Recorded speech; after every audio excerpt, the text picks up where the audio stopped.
Hey there, crafty friends. My name's Misty. Welcome to Gleespen Designs. I had so many of you guys request that I still release my fall mega video, which is 17 of the most popular fall DIY projects that I've done here on my channel. So let's jump right in.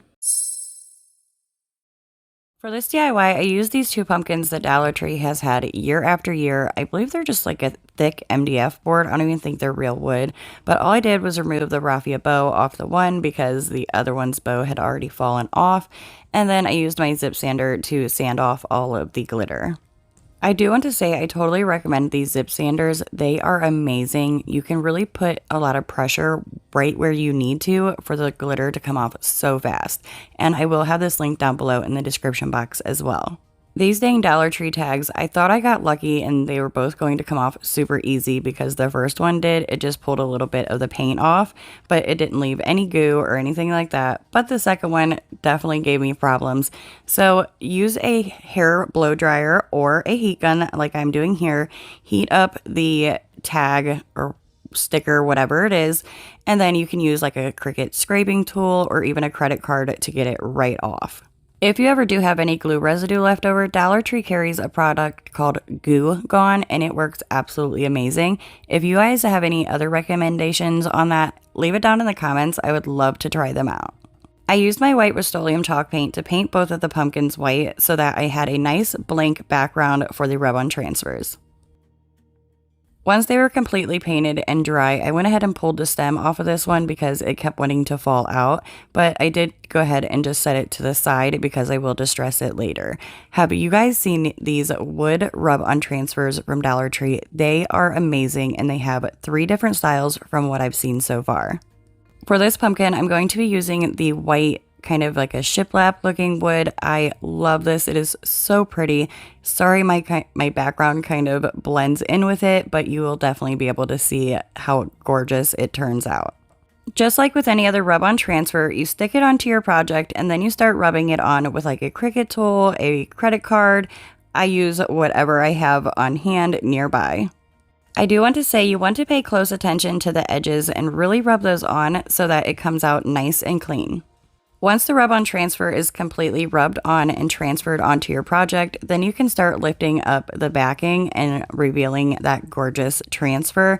I am obsessed with how beautiful this wood look turned out. And you guys, it is so easy to do. And you could even put several of those together to make like a bigger piece with a wood background. They are just such an easy product to work with. I mean, come on, look how gorgeous that is. And all I had to do was sand off the excess on the side. And then I do take my zip sander and also kind of de-stress the stem on the pumpkin and I glue it back down. I do also end up painting the backs of both of these pumpkins white so that they look more finished as well. Next, I went ahead and did the exact same steps with the other pumpkin and the darker wood look on the rub-on transfer. I really love this wood look as well. I think it is really, really pretty and it is so realistic. Like, I'm actually really surprised how great these transfers look and they just don't look cheap at all. Like, it looks like real wood. And I did the exact same steps like I said and also de-stressed the stem to this pumpkin as well. And look at that, you guys. Can we just get a moment of silence because that is gorgeous. Now, because I'm going to be putting a decal on here, if you were just placing like a sticker or not putting anything on where you have to peel off a backing, you do not have to do this step. But I did want to put a real thin layer of Mod Podge on top of here so that it lasts a very long time. And also so that when I peel off the backing to my decal, like this one here, which I got off of Cricut Design Space, and when I peel this backing off, it's not going to peel off any of the rub-on transfer, which it definitely would have if we did not do the Mod Podge step. But again, like I said, you don't have to worry about the Mod Podge if you are not peeling anything off. I placed this decal down and as you could see, I rubbed my finger really lightly just across the words, not making it really stick down to the backing so that when I peeled it off, it was also less likely to peel off any of the rub-on transfer and it worked perfect. For the decal on the darker pumpkin, I actually made it myself in Cricut Design Space and I saved it to share so that you guys could go into Cricut Design Space, look up either Gleespen Designs or Hello There Bootiful, and this decal will pop up for you to use. If I'm able to get a link to that, I will put it down in the description box. I also found these Halloween rub-on transfers at Dollar Tree, and I thought the ghosts on here were perfect for this project, especially because of the saying. So I just cut out the ghosts and placed them where I want them on the pumpkin. And just like any other rub-on transfer, you put it on, kind of rub it down, and peel off the backing. Dollar Tree also has really cute ghost stickers right now that are out, and you could also get some ghosts off of Cricut Design Space to put on here. And like I said, I did place 2 of those ghosts that I cut out onto this pumpkin. Look at how this is turning out so far. I love that you can actually kind of see through the ghosts like they were actual ghosts. This next step was total personal preference. I just made some really little teeny tiny bows out of a Dollar Tree gingham ribbon and a Dollar Tree like white and black jute twine that's twisted together. And I just glued those little tiny bows right to the ghosts' heads. Let me know down in the comments if you guys ever get these random boxes of ribbon at Dollar Tree. It usually has a bunch of different quality and styles of ribbon in it. And I got this really pretty white and black ribbon out of it. I love the style of the ribbon. And I just make a simple bow by creating that cancer awareness shape ribbon and grabbing it up here at the top in the center, bringing it down, and then pinching it at the center down at the bottom. Then I just use the black cotton twine, which I know I said jute twine previously, but it is the cotton twine.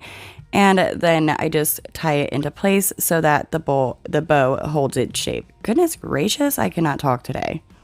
Once you have the bow tied in the center and it's nice and secure, you can fluff out your loops and make sure your tails are at the length that you like them. And I was going to just kind of cut them just regularly, and then that didn't work out very well. So I went ahead and dovetailed both of the ends on the bow. I love making these bows because they really are quick and easy, and they just come out perfect every single time. And all I did was hot glue it right up here at the top, but kind of off to the side, and I just love that look. I then used some of the lamb's ear leaves that were on the garland on my desk, and I just hot glued them back behind the bow. I thought it looked perfect just like this, but of course I have to go a step further, and I used some of these Dollar Tree pit berries, and all you have to do is take them and wrap them around a pencil quite a few times, and then you can just kind of slide it right off the pencil and pull it out to how you can make it really however spirally you want it, just depending on how far out you pull it. I used my scissors to cut it down to the size of the piece that I wanted, and then all I had to do was add a little bit of hot glue at the bottom of it, and then I glued it behind the bow but in front of the stem. Once I had that piece glued on, the white pumpkin was done, and I moved on to the darker pumpkin. And like I said, I wanted them to be different but also go together, so I used that same white and black ribbon, made a bow, and then used a buffalo check ribbon to make a smaller bow, and I just glued it onto the stem, and then did the same thing with the pit berries on this pumpkin as I did the first one. And you guys, I love these. I posted these on my TikTok and they went crazy. I asked them which one was their favorite, and the Hello Bootiful is definitely by far winning. Let me know which one is your guys' favorite as well down in the comments.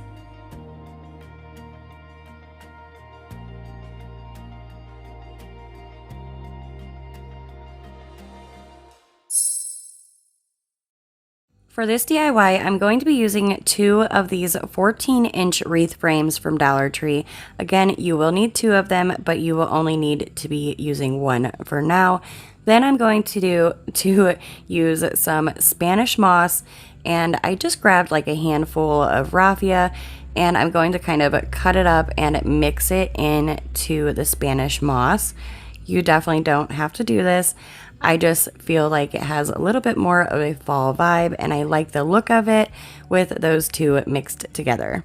As you might already know, you might be able to recognize this wreath. This is inspired from the Easter egg wreath that so many people did. I actually did one as well, but instead of using chicken wire, I used the Dollar Tree trash can. So you can do that method as well. I know it's an Easter video, but you could check out the video up here in the corner so that you can see how to use the trash can instead of, and I'm talking about the wired trash can from Dollar Tree. You can use that instead of the chicken wire to wrap the wreath form. Once I have the Spanish moss and the raffia all around the wreath how I like it, then I'm just going to bring in a few different types of pumpkins. You could use whatever pumpkins that you would like. These are a few of the Dollar Tree clip-on pumpkins. I think these work absolutely perfect because you can just clip them. You push the clip through the raffia and the Spanish moss, and you actually clip it to that middle ring on the wreath form, and none of them pumpkins are moving, and you do not need any glue. Once I had these larger clip-on pumpkins where I wanted them, Dollar Tree carries these tiny pumpkins on a skewer stick, and they have them in this normal orange color without the sparkles, and then they also have them in this really pretty off-white, and both of these kind of have like little speckles of brown paint on them, and I just think that is absolutely adorable.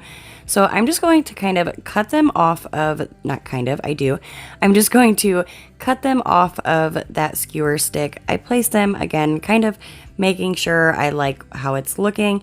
And once I like the look of it, I go ahead and start hot gluing those little pumpkins where I want them to be.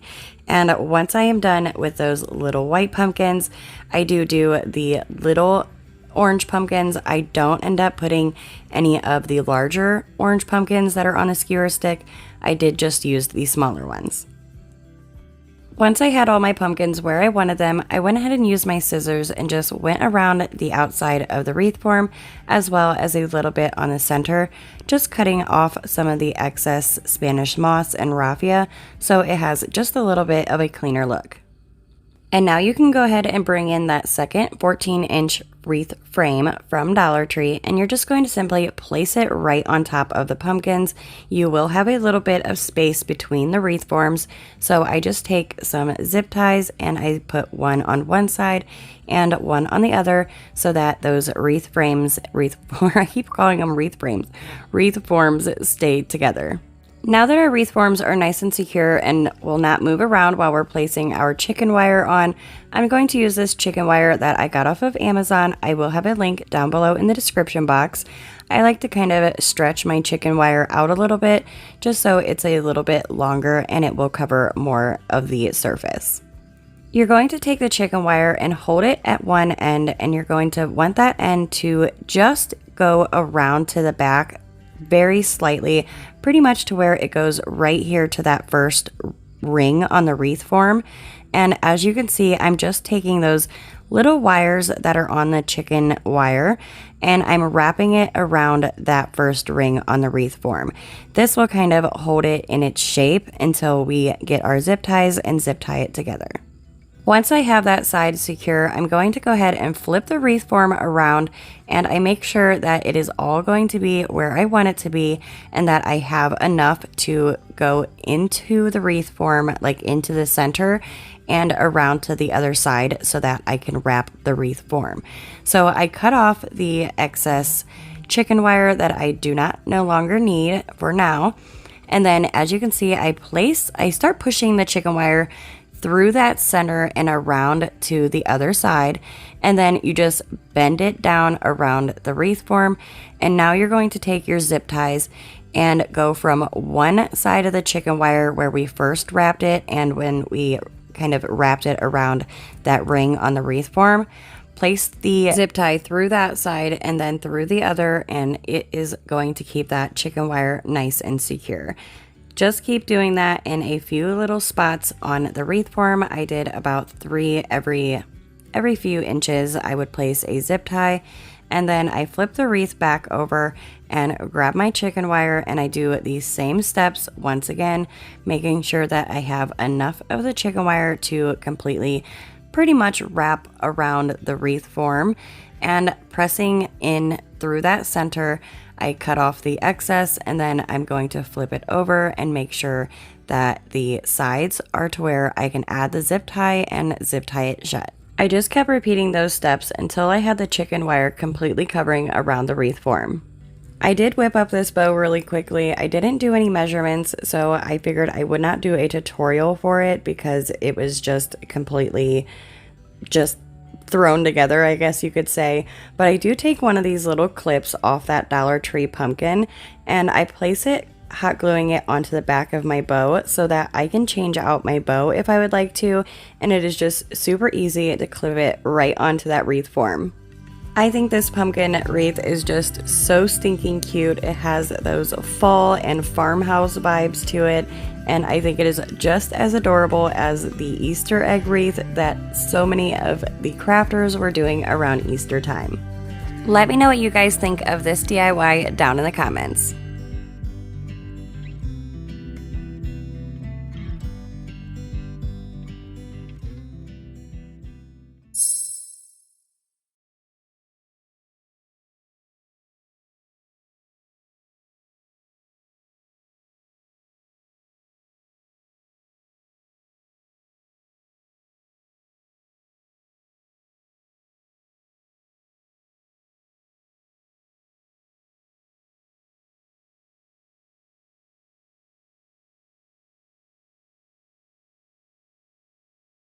I'm going to start off with the easiest pumpkin first. Most of you probably do know this DIY, but I love making these every year in the different styles of fabric that Dollar Tree has. And again, this is why I wanted to have that white like base coat, because some of the Dollar Tree fabric can be pretty see-through. So I wanted to make sure that I really didn't have any weird coloring showing through. So next I'm going to take this flannel looking fabric from Dollar Tree. I did make a hole up at the top of the pumpkin and you just see me do that by my scissors. It's super easy. And then you're just going to start gathering the fabric up, going around the pumpkin and just pushing it down into that hole. And see, this is another reason why I love making these, is because they are so easy. In one of my recent videos, I also did a sunflower one and I love how that turned out. The Crafty Quinn here on YouTube actually did these with some of the farmhouse fabric from Dollar Tree and they turned out absolutely gorgeous. I don't know about you guys, but I love farmhouse and let me tell you, they are amazing. So definitely go check her out. Because those styrofoam pumpkins have those original horrible styrofoam green stems, I did go ahead and use the wood stems from Dollar Tree. I love using these as pumpkin stems. They are absolutely perfect, and you could also use them for many other things as well.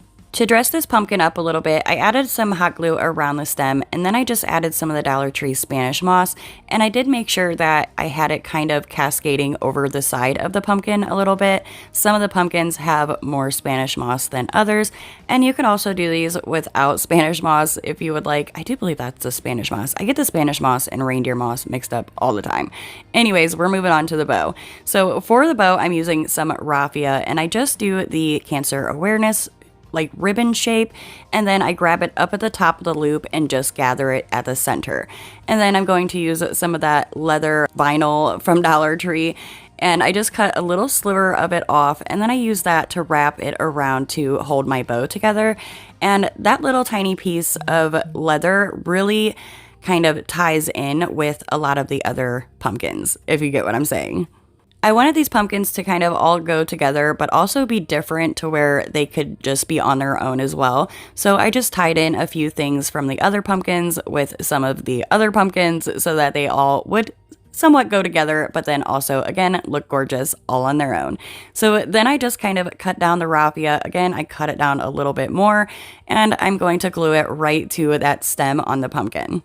And that is how quick and easy you can make these pumpkins, and you can dress them up in so many different ways.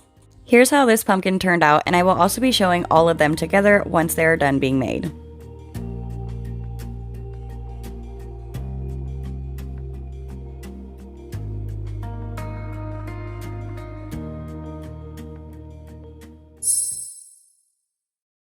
This pumpkin is probably definitely my favorite. Even though it's the smallest, it is just so stunning. So I'm using the smaller pumpkin that I had painted white, and then I'm going to use the Dollar Tree leather in the color white as well. I bought this paper cutter off of Amazon for very, very cheap. I will have it linked down in the description box. It cuts so many different things, even fabric. It's great. So I just cut about a 1/2 inch or maybe a little bit more strips into the leather vinyl. And I cut a whole bunch of them, more than actually what I really needed, but you do want to cut quite a few. I would say you want to cut at least 25 of them just to be safe. Add a little bit of hot glue onto the bottom of one of the pieces of leather, then I just glued it onto the bottom of the pumpkin, wrap it completely around, but you want to make sure that you stay on those hump parts of the pumpkin, at least for the first layer, and you'll see what I mean by that here shortly. So basically, you're not going to place the piece of leather right next to the previous piece of leather. You want to place it onto the next hump that is on the pumpkin. And I just keep repeating the same process, gluing the strips of leather to the bottom of the pumpkin and wrapping them completely around, but making sure I stay only on those humps. You'll see why doing the humps first is so important once we get the first layer done. And when I say layer, I do mean once we have all of those humps covered, that is your first layer. And here's what it should look like once you have that done, and you can move on to the second layer. And for the second layer, I take the leather strips and I add some hot glue onto the bottom, just like I did previously, glue it to the bottom of the pumpkin, and now we are going to start placing it into the divots in the pumpkin. And when you're wrapping the leather around, you want to make sure you pull nice and tight so that the leather kind of really gets down into that divot on the pumpkin.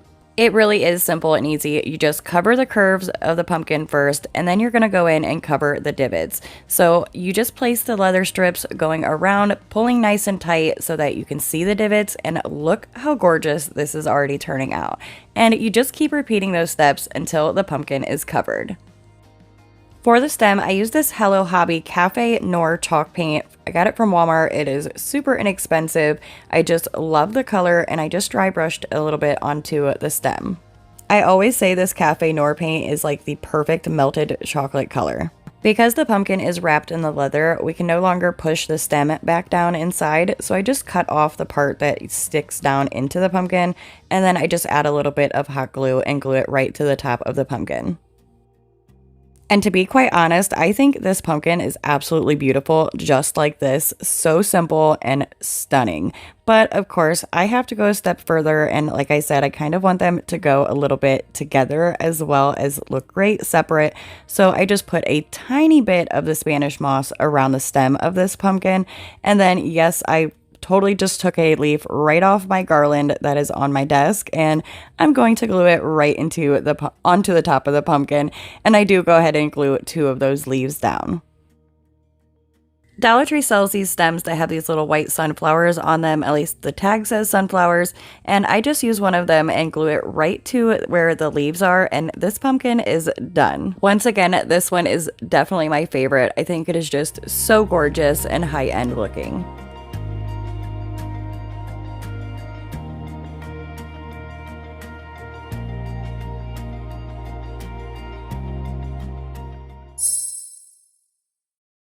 Oh my goodness, you guys, look at this ginormous, huge, ugly pumpkin that I found at a local thrift shop. I paid 25 cents for it, and how could I not? Because we are definitely going to give this thing a makeover. And for this one, I'm going to be using the brown faux leather from Dollar Tree, and the strips I cut on this one were at least 2 inches. You want to make sure that if it's a larger pumpkin and it has larger curves, you want to at least be able to curve or cover the curves on the pumpkin. I definitely went ahead and pulled off this stem so that we can make it look a little bit better. And for the leather that is going to be on this pumpkin, I cut kind of half circles up at the top of the leather. And I apologize, you guys, if you hear any kids playing or the mower going across the street. I live across the street from a humongous park, and yeah, I swear every time I'm doing a voiceover, they have to mow the entire park. So I do apologize if you guys hear any of that. So unlike the last one, I did this in just the strips because it's a large pumpkin and you're not going to be able to wrap it completely around. So I actually started up at the top where the stem is on this pumpkin instead of starting at the bottom, gluing the strips to the bottom of the pumpkin first, so that I knew that the up top where the stem is at is going to look really nice once I'm done, because I'm starting up there and actually placing the leather strips where I want them. And once you add the stem back on, you really don't see any of those like curved parts of the leather. It really just looks all so nice and finished. And with just like the last pumpkin, you're going to keep doing that until you have that first layer done, which is technically all of the curves on the pumpkin. And then you go back in and start covering all of the divots that are in the pumpkin. I'm using the words curves and divots and all these like weird, you guys, I hope you know what I'm saying. But yeah, so you can see, and look how gorgeous that looks. I love this pumpkin so much. The leather ones are definitely my favorite. But again, I know I keep saying it because this is very repetitive. You just basically want to cover the pumpkin with a leather, you guys. And again, look how great that looks up at the top where the stem is going to be instead of how it looks down here at the bottom. That's exactly why I started with gluing the leather strips by the stem first instead of down at the bottom of the pumpkin, because I had more control of how it looks and how it turns out in the end. And once you have your pumpkin completely covered, it should look like this. And you guys, I am so obsessed with these. I think they're so fun and so neat. However, this ugliness on the bottom it's just gotta go. So I went ahead and cut off a nice rectangle piece of the faux leather. You can cut a circle and make it look even better, but I am not the best at cutting circles. So I just cut out a rectangle and added some hot glue to it, and then I'm going to glue it to the bottom of the pumpkin to give it a nice, cleaner, finished look. But of course, look what I do. I dropped it. Oh my gosh, I was so mad at myself. But it actually, the hot glue rubs right off of this leather really, really easily with your finger if you do mess up or get any hot glue on the leather like I did. And for the stem, again, I used that Cafe Noir chalk paint, and I went ahead and painted the stem with that nice chocolatey brown color. Once the stem is dry, you can place it right back onto the pumpkin, and like I said, if you want to leave it nice and plain, look how clean that leather looks around the stem. I definitely think I'm going to be making a few more of these, but leaving them plain because they are just gorgeous just as is. However, with this one, I did want to take a tiny bit of the Spanish moss yet again and kind of have it go with the other pumpkins as well. And I just glue that Spanish moss right around the stem of the pumpkin, just like we did the other pumpkins. I want the leather to be like the main focal point, so the rest of the decorations on the pumpkin I do want to keep pretty simple. So I just used some Dollar Tree raffia, which you guys, this stuff felt way more like straw. I don't know why it was so thick, but this end of the raffia was just super, super thick.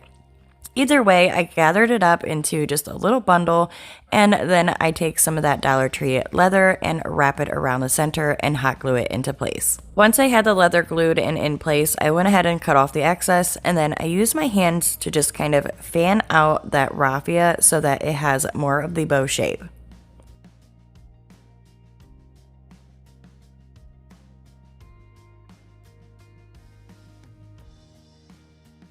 Once I have it fanned out enough to where I like it, I just add a little bit of hot glue onto the back and glue it right to the stem of the pumpkin.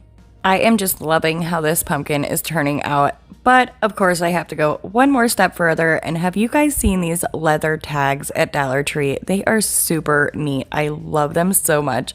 They have the little leaf and then they have the pumpkin. Some say blessed, some say grateful, and some say thankful. It just depends on which two you get. So all I did was just cut the blessed pumpkin off, and I'm going to glue it right onto the bow area, kind of right underneath the leather. And that is it. You have a huge leather pumpkin, and you guys, I love these pumpkins so much. I know I've said it quite a few times, but they are just so gorgeous, and I could only imagine the prices that leather pumpkins are online.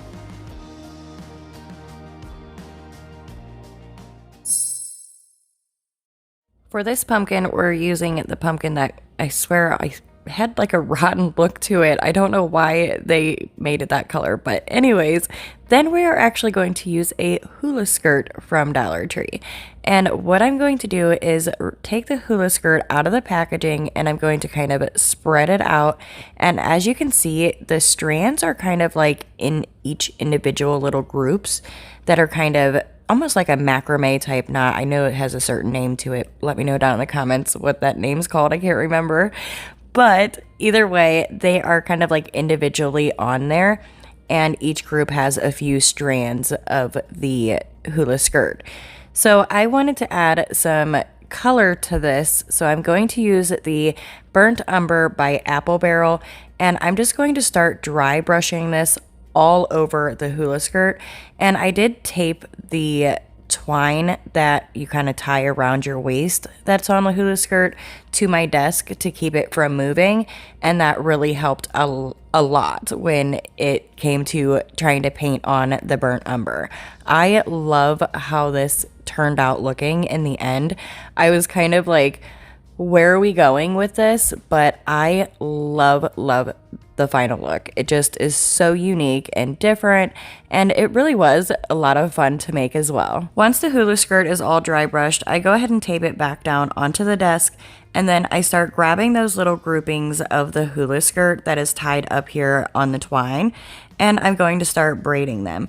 Now, the reason why I dry brushed the paint on first and then braided them is so that you have those colors that really look like woven through each other. If you were to braid them first and then dry brush it, the colors won't look like they've been like weaved through each other. I am so sorry, you guys. I hope you understand what I'm saying. I'm not the best at describing things sometimes. It's just you do have two completely different looks if you do them those ways. Once I had the first braid done, I started by gluing it onto the pumpkin on one end and then gluing it to the other. And I do kind of fan out those hula skirt pieces just so that it adheres really well to the pumpkin. And I did notice that for the size pumpkin that I have, I'm able to get 2 pieces of that braid out of one strand of the braid from the hula skirt. Goodness gracious, this is so difficult to explain. It's such an easy DIY, but of course it's got to be so difficult to explain.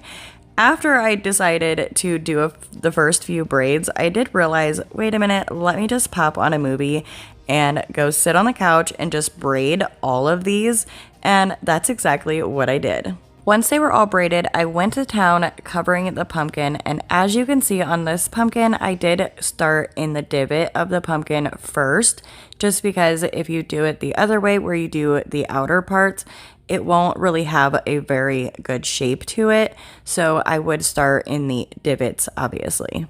And when you need another strand, all you have to do is just slide it right off the hula skirt where those knots are, and then just cut the knots off, add some hot glue. Again, like I said, I kind of fan those pieces out just so I can adhere it a little bit better to the pumpkin, and you can start wrapping it around and hot gluing it down on the other side.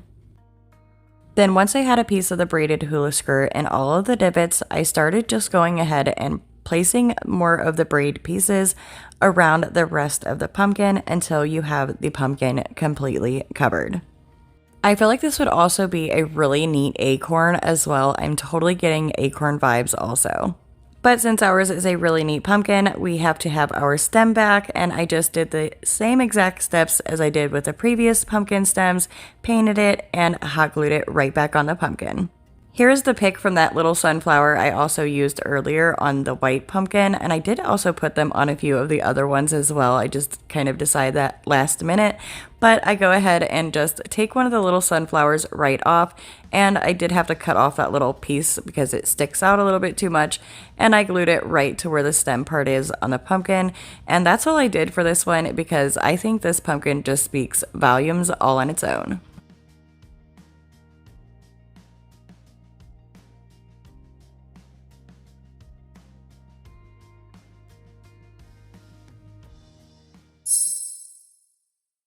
For this pumpkin, I'm using the pumpkin that I had already had painted previously and was going to use in a different project, but my daughter bit a piece out of it, so I decided to go ahead and cover it up with one of these hats from Dollar Tree.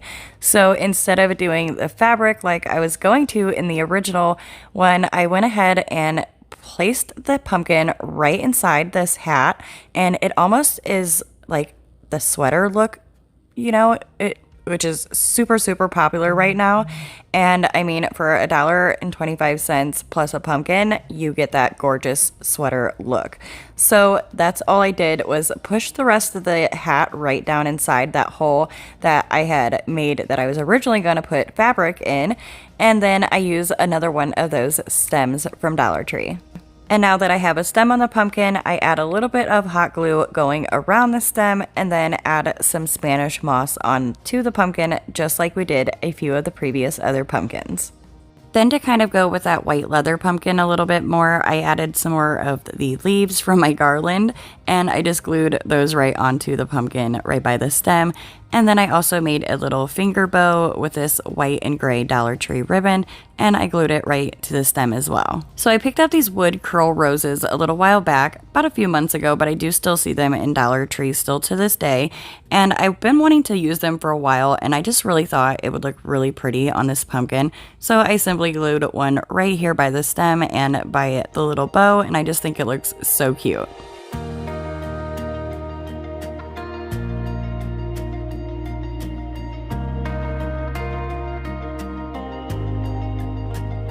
I am just in love with how gorgeous and simple that pumpkin is. So for a little bonus DIY, I found this really large, kind of shallow bucket at Dollar Tree, and it has that really shiny white plasticky look to it. So I wanted to just kind of give it a really nice coat of some white chalk paint, but I knew it would take many, many coats to do that if I just used chalk paint. So I mixed in some baking soda with the white Rust-Oleum chalk paint, and then I literally just painted it on. And you want it kind of like a melted icing, like, you know how if you put icing on a cake too soon and it melts, that's how you want your paint to be.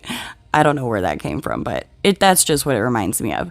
But anyways, I only did one coat on the complete outside and on the entire inside, around the rims, pretty much everywhere, and that was it. I didn't really have to do another coat. I love using this paint technique because it just covers so well. I got these sticker letters off of Amazon. You get quite a few sheets for a really great price, actually, and they do remind me of the Dunn font, and I will have them linked down below in the description box. I have them in my Amazon store if you would like to check them out.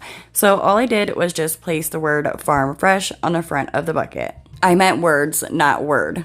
And that's really all I did for this bucket. You could distress it or whatever you would like, but I love how this turned out, and for such a quick and easy DIY, it really looks so nice.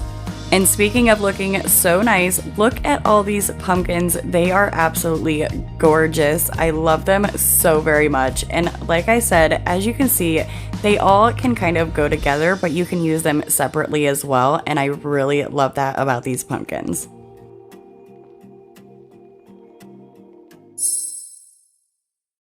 For this DIY, I'm using one of these wood pieces from Dollar Tree. I believe it's around 8 inches, and it's going to be our base. And then Dollar Tree carries these wood stems, and they actually have them in several different shapes, like some are longer and some are wider. And I really liked these, like kind of a wider circle ones. So I went ahead and opened the bag and picked out 4 that were mostly similar in shape and were biggest, at least that I could tell. And then I went in with the white Rust-Oleum chalk paint and started to paint that wood piece from Dollar Tree, not completely covering it. I'm doing more of like a heavy dry brush technique, but letting some of that wood color still show through. For the wood stems, I want them to have a nice size white circle in the center of them. You want to barely kind of see the outer part of the wood stem. And here's the thing, I tried doing it with a paint pen first, and let me tell you, these wood stems just absorbed that right away. Like, it ate it up immediately. So I just used the white Rust-Oleum chalk paint in the color Linen White, and it worked out perfect with a little paintbrush. I did go ahead and repeat those steps to all 4 of these wood stems. Once all the white circles on the wood stems were dry, I went ahead and placed them down onto the base where I wanted them to be before I glued them on. And then once I had them where I wanted them, I just kind of tried placing them back in that same spot. But if I needed to move them over a little bit, I could still do that. You want to make sure that your wood piece does have a little bit enough room to where you have a little bit of space between each one of those wood stems. At first I was going to use these Dollar Tree sticker letters because I wanted to show you guys that these sticker letters from Dollar Tree definitely work perfect for this DIY as well. So if you do not have the Amazon stickers or do not want to get the Amazon stickers that I have, you definitely can use many other sticker letters that you would like. As for me and my home, I am absolutely obsessed with this Ray Dunn style font, and I just went ahead and placed the H, the M, and the E down onto these wood stems here in the center where I painted that white circle so that it really pops out really nice. And of course, for the O, we have to do a pumpkin. So I found these rub-on transfers at Dollar Tree, and I just simply cut out the pumpkin that I wanted. And all I have to do is peel off the backing. And again, just like any other rub-on transfer, rub it on, peel it off, and you have a really cute little pumpkin O. Next, I'm going to use some of the Dollar Tree Spanish moss, and I just pull a little bit out, not a whole bunch. And I'm going to kind of like spread it out so that it's really thin, and I add some glue between each one of the pumpkins and on the ends. And I'm just going to start kind of weaving that Spanish moss throughout each one of the pumpkins. And I do also place some of that Spanish moss on the back as well, so that it just kind of looks like they are just sitting in this little mound of Spanish moss, and it looks so cute. Not only is the O on the wood stem a pumpkin, but the wood stems themselves are also going to be little pumpkins. And it was raining, and I did not feel like going outside in the rain to grab a stick out of the yard. So I seen this brown stem on a Dollar Tree pumpkin pick that I had gotten recently. So I just cut it down to little teeny tiny stick pieces, and then I glue them at the top of the wood stems. But when I glue them down, I don't glue them perfectly straight. Like one, I'll glue it straight in the center, and like that one, I just put off to the side and crook it a little bit so that they all kind of have their own little character.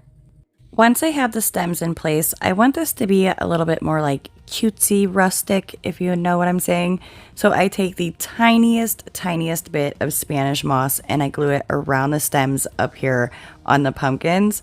And I mean, as you can see, the tiniest little amount is all you need. I lost a little bit of footage of me making the bows, but I did make 2 little twine bows and 2 little gingham bows, and then I just alternated them on the stems of the pumpkins, and I love how this DIY turned out.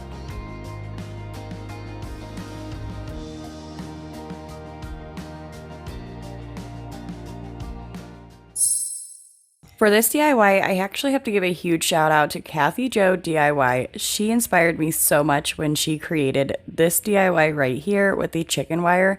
So I put my own little spin on it, and I absolutely love how it came out. I used 2 Dollar Tree pumpkin wreath forms, and I just went ahead and spray painted both of them white. Now, I have seen a few crafters haul some Dollar Tree chicken wire, but I was not one of the lucky ones to find that, so I got this very inexpensive chicken wire off of Amazon, and if you would like to check it out, I will leave a link down in the description box. I took the end of the chicken wire and I started on one side of the pumpkin, and I just started wrapping those little wire pieces around the pumpkin wreath form. And Kathy Jo wrapped her pumpkin from the outside, and I am taking the chicken wire and kind of making it flush with the inside of the pumpkin. I want to have the bars on the pumpkin wreath form on the outside of the chicken wire. So all I'm going to do is continue wrapping those little strands around the pumpkin wreath form and kind of pressing down with my hand and making sure that it is nice and scooped and molded with the inside of the pumpkin wreath form. So again, you just cut off any excess, and you're going to simply go around the pumpkin and start pushing that chicken wire down in, molding it really nice. And it is actually pretty easy how it really molds itself down in there. And then you just cut off the excess and start taking those little wire parts and just twisting it around the pumpkin wreath form until you have the pumpkin completely covered. Once the chicken wire is down in the curve of the pumpkin wreath form and all wrapped around, this is what it should look like. And I did want to go ahead and do the stem up here at the top. So I just grabbed one of those pieces of the chicken wire that I had cut off from when I was wrapping the pumpkin, and I just placed it onto the stem part And again, just started twisting those little wire pieces around the pumpkin wreath form so that the chicken wire stays in place. And again, I did go ahead and do this to 2 of the Dollar Tree pumpkin wreath forms. For this DIY, you will need a base, and I'm using one of these thinner wood pieces from Dollar Tree, and I believe it's like the 12 inch piece, and I just take the white Rust-Oleum chalk paint and I painted the entire wood piece white. The quickest and easiest way to glue the pumpkin wreath form to your base is to use something to kind of prop it up against, like I did with my paint thing here. And I'm just going to make sure that when I glue it down, I want the pumpkin wreath form to be standing straight up and down. So I prop it up first, make sure that it is straight up and down, and then I move the wreath form, add some E6000 and hot glue, and then I place it back down, gluing it to the side of that wood piece from Dollar Tree. And then I go ahead and add some more hot glue just to make it a little bit more secure. For the greenery, I'm going to be using these greenery picks from Dollar Tree, and I really love these picks. I think they are perfect almost for all year round. They just are really, really pretty. And the name is just greenery, so I'm not exactly sure what it really is, but I do really think it is pretty. And if you do not like the powdery type stuff on it, it is very easy to wipe it off or wash it off. I just simply cut the pick apart and make 2 little individual bundles, and I just kind of place them on either side of each other. And then I suggest using floral tape, but all I had on hand was the red floral wire from Dollar Tree, just to kind of keep this greenery all together. And that's what I kind of like to do. I will put my greenery together, and then when I'm adding the florals or any other types of picks, I will kind of place those down on top and not attach those until I have all of the rest of the florals together. You'll see what I mean. So next I'm going to use some of these foxtails, and I just use a few of those and cut those off. And then I place a couple on either side of the greenery just so that it has a nice, even, pretty look.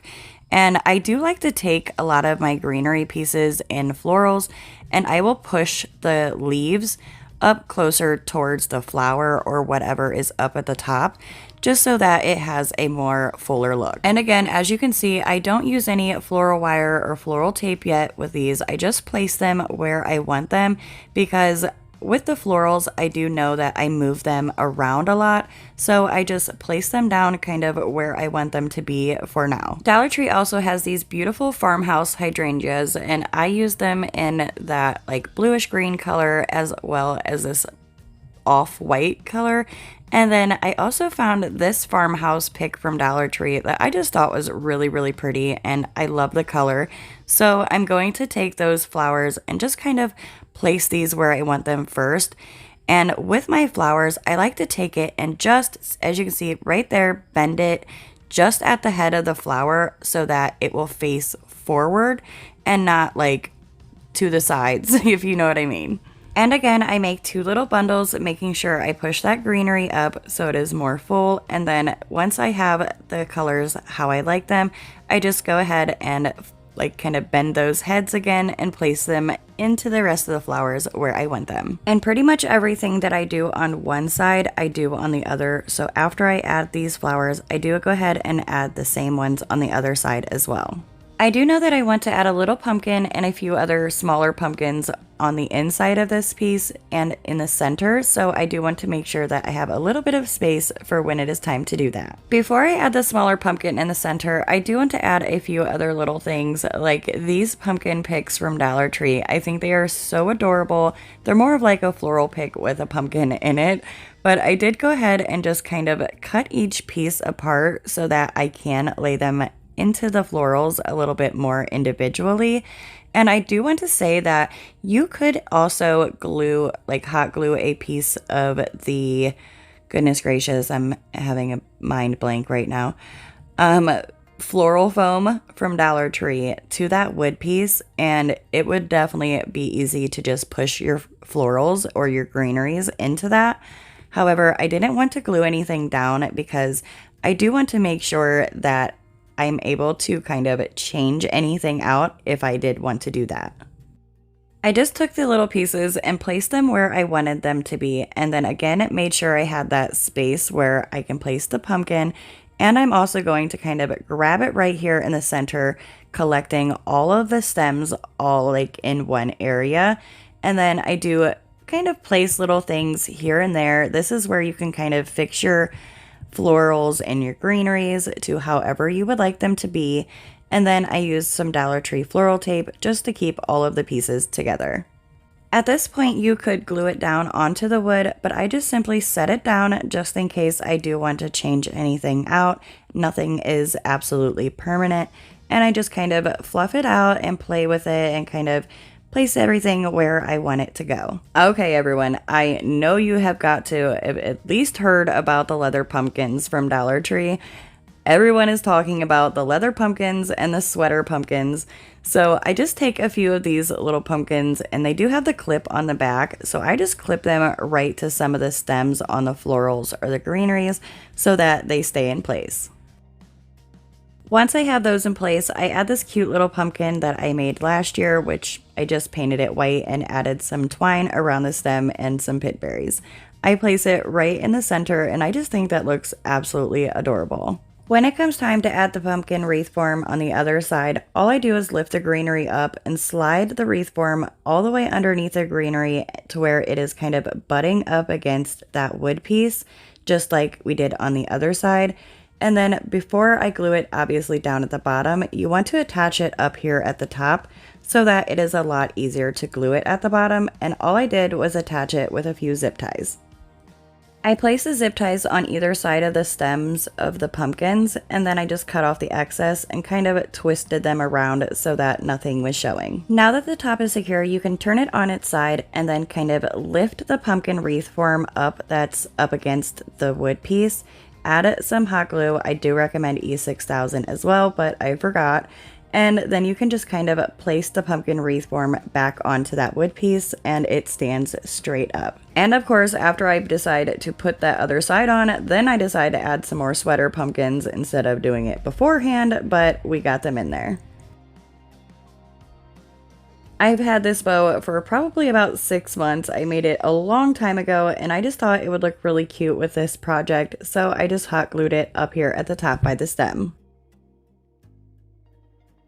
Once I had the bow glued on, I also used some more of these Dollar Tree leather tags. I used the leaf one for this one though that says grateful, and all I did was cut it off of the pumpkin so that they are separate because you do get 2 in a pack. And then I just kind of wrapped the leather strap over and around the bow and pulled it right down in at the center, and that was it, and this DIY was done. And here is a look at how this gorgeous DIY turned out.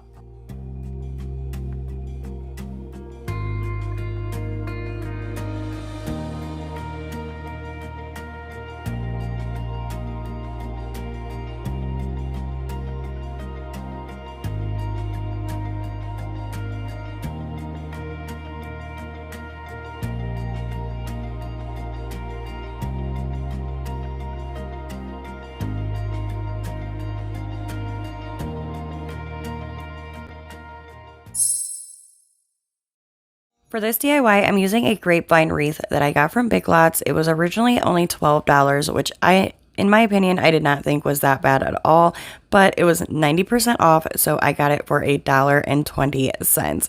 That was an amazing deal. But I wanted to spruce it up and make it really, really pretty for the fall season. So I got some of these heather picks from Dollar Tree. I really like that orangish pink color. If you see it in person, you understand what I'm saying, but it is almost like an orangish pink color. So I'm actually going to leave these just as they are, but I'm going to cut off the stem on the pick a little bit, just so that when I poke them into the wreath, they don't poke too far in and come out the other side. I do really like these heather picks, so again, I don't want to cut them apart at all, so I just spread them apart so that they are even on either side, both of these sides do have the same amount of flowers, and if they don't, that really does not matter. You just want to spread it apart so that it is almost kind of flat in a way. And then I do also push the greenery up as well. And now I just kind of stack them together, kind of placing one over top of another so that they kind of intertwine between each other. And then when I'm going to put them into the wreath, you do not need any glue whatsoever for this wreath. That is one reason why I really, really love these grapevine wreaths, because most of the time you really do not need any glue. So as you can see, I'm just taking the picks and just pushing them right down in between the grapevine. And I kind of take the picks and just turn them and shape them, not turn them, but curve them and shape them into a little bit more of that wreath form. So, and you can do that very easily because the picks are wired, and then you can just kind of place the heather picks how you would like them. So this entire wreath actually stemmed from this pumpkin pick here. I had seen this at Dollar Tree and I love it. I think it is so pretty. It has these berries, and again, it is kind of like that pinkish orange color. If you see it in person, I promise you will understand, but you can definitely kind of see it here as well. But I'm just taking them and pushing them right into those grapevine pieces on the wreath. And again, you do not need any glue, and just kind of place them around wherever you would like them as well. So pretty much whatever I do on one side of these wreaths, I do on the other. So I'm going to place the pumpkins wherever I would like them, and then I take the other pumpkin pick and I place it over on the other side, but I do place it in going at the opposite direction, as you could see. Every time I place a new pick into the wreath form, I just place a lot of the pieces around and about so that I have them where I would like them to be. For whatever reason, Dollar Tree has a million different mum picks right now. I didn't even know there was that many types of mums, but whatever. Either way, this one right here is my absolute favorite mum pick at Dollar Tree. I love the color, and they do have them in several different colors as well, but that Eucalyptus Greenery leaves on there are my absolute favorite thing about this pick. I think they are so realistic looking, and they are just so beautiful. For this pick, I wanted to be able to have a little bit more control on where I put the pieces, so I just cut the pick completely apart. I did take the leaves off of the eucalyptus leaf pieces, and then I left the leaves on the flower pieces, but I did push the leaf all the way up towards the flower, and I do like to turn my flower heads so that they will be facing the right way when I push them into the wreath form. I grabbed each one of the flower pieces and just bent them right where the flower and the stem meet so that the flower was facing forward and not facing to the side. I started with the mum flowers first, and I just start placing them down into the wreath form, pushing them right into that grapevine wreath like we did all of the rest of the other florals so that they are nice and snug. And I'm telling you guys, this is an amazing wreath for if you would like to change it out for each season. All you have to do is pull those pieces right back out, and then you can add some new florals for the next season or holiday. And if you would like to have yours permanent and make sure none of those pieces ever come out and you cannot pull them out, or say if you would like to sell your wreaths, you definitely can glue these pieces in if you would like.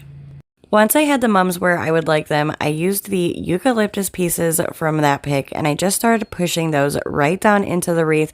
Again, like we did all of the rest, you guys know the drill by now, but I did just place that little bit of greenery in so that it did have a little bit of extra color, and I also think it really gives it a nice high-end look. For the space in the center of the florals, I'm going to be using this large flower in a cute little pot from Dollar Tree. I love this. As soon as I had found it, I definitely grabbed a few. They have several different colors and styles, so if you see them, definitely pick them up because the flower is absolutely gorgeous. All I did was simply pull the flower right out of that pot. It is just a piece of foam in the pot, so it was very easy to pull the flower out. I removed the greenery, and then I am going to cut the stem down so that I can push it down into that grapevine wreath and it will not peek out or poke out the other side. And once I had that flower secure in the center, this DIY is done, and I love this wreath. I am so obsessed with that color. I love that it's not a complete traditional fall color, but it definitely still screams fall at the same time.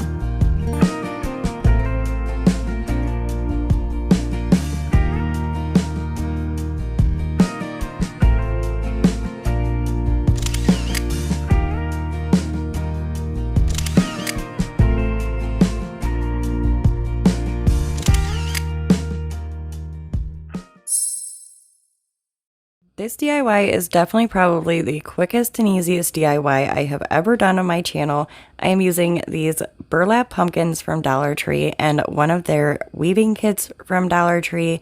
It has these really nice large needles, and that is exactly what we need for this DIY. The weaving kit does come with its own string, but it is black, so I wanted to use some jute twine, and I rub my end of the jute twine along my hot glue gun just so I can get a little bit of hot glue on there, and then I pinch it with my fingers so that it is all nice and glued together at the ends and it does not fray, and it's really easy to just push right into that needle.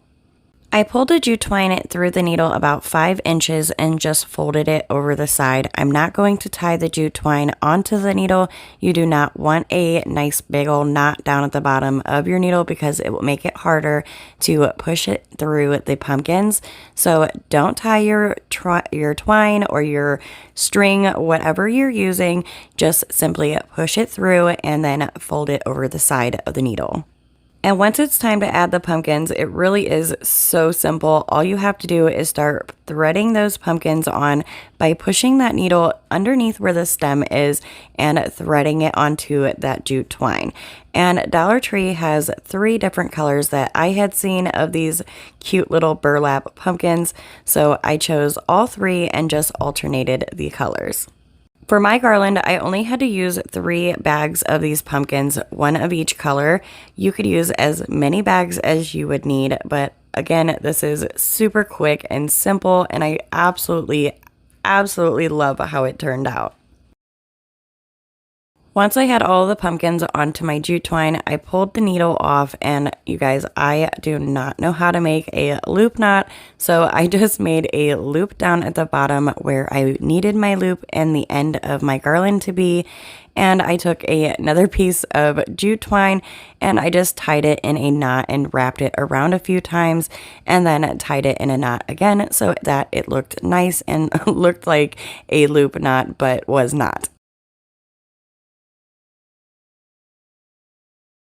See what I mean? It looks pretty, but it definitely was not made the correct way. If you know how to do a loop knot, by all means, go ahead and do a loop knot or however you would like the end of your garland to be.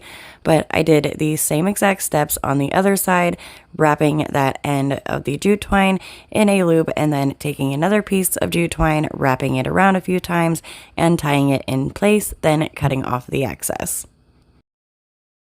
And once you have any excess jute twine cut off, now you have these cute little loop knots that are on the end of your garland, and here is how this DIY turned out.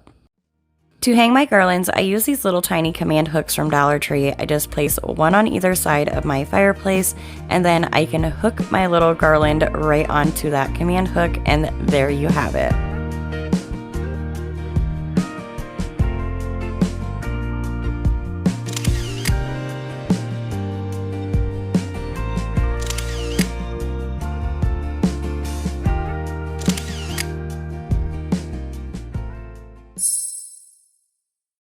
For this DIY, I'm using one of these new lanterns from Dollar Tree. They are in a pumpkin shape and they have them in an orange, black, and purple color. You will also see the black one later on, but this little orange one, it does have a light on the bottom of it. It is not very bright, and I don't want any of this fabric on here. I want to be able to completely change this pumpkin. So it gave me a little bit of problems, but after a little while, I was finally able to just start pulling this right off, and then it did slip right off, and then you have this really nice metal pumpkin shape. I want to be able to put beads on this pumpkin, so I turn it around so that I have the pumpkin upside down, and I start wiggling these bars back and forth. Some of them popped right off, some of them I had to wiggle a little bit more, but they all were fairly easy to come off. So I did this all the way around until I had one left, and you do not want to do that last one. You at least want to have one still on this ring. Dollar Tree now has many different types of bead garlands. I have these two here. I did not end up using this one, but if you do have two of these garlands here, you definitely could do this pumpkin with just those two bead garlands, and you will not need any other beads. So because I only had one of these bead garlands, I only placed these beads on these smaller curves on this pumpkin. This pumpkin has larger curves and smaller curves. So again, I just placed this garland on those smaller curves. So basically every other metal bar. And as you can see, I left these beads right on the twine and just started stringing them on this way so that I did not have to keep grabbing them and individually put them on. They were very easy to just slide right down that metal bar. Then once you reach the end, cut off the excess and add a little bit of hot glue onto the end of your bead so that it stays in place and none of the beads fall off. And I just let it cool for a second and place my finger right over the bead so that the glue is nice and flat. I skipped the next bar because that is the larger curve on the pumpkin, and then I went to the next one and just started stringing those beads right back on, pushing that garland down onto that metal bar.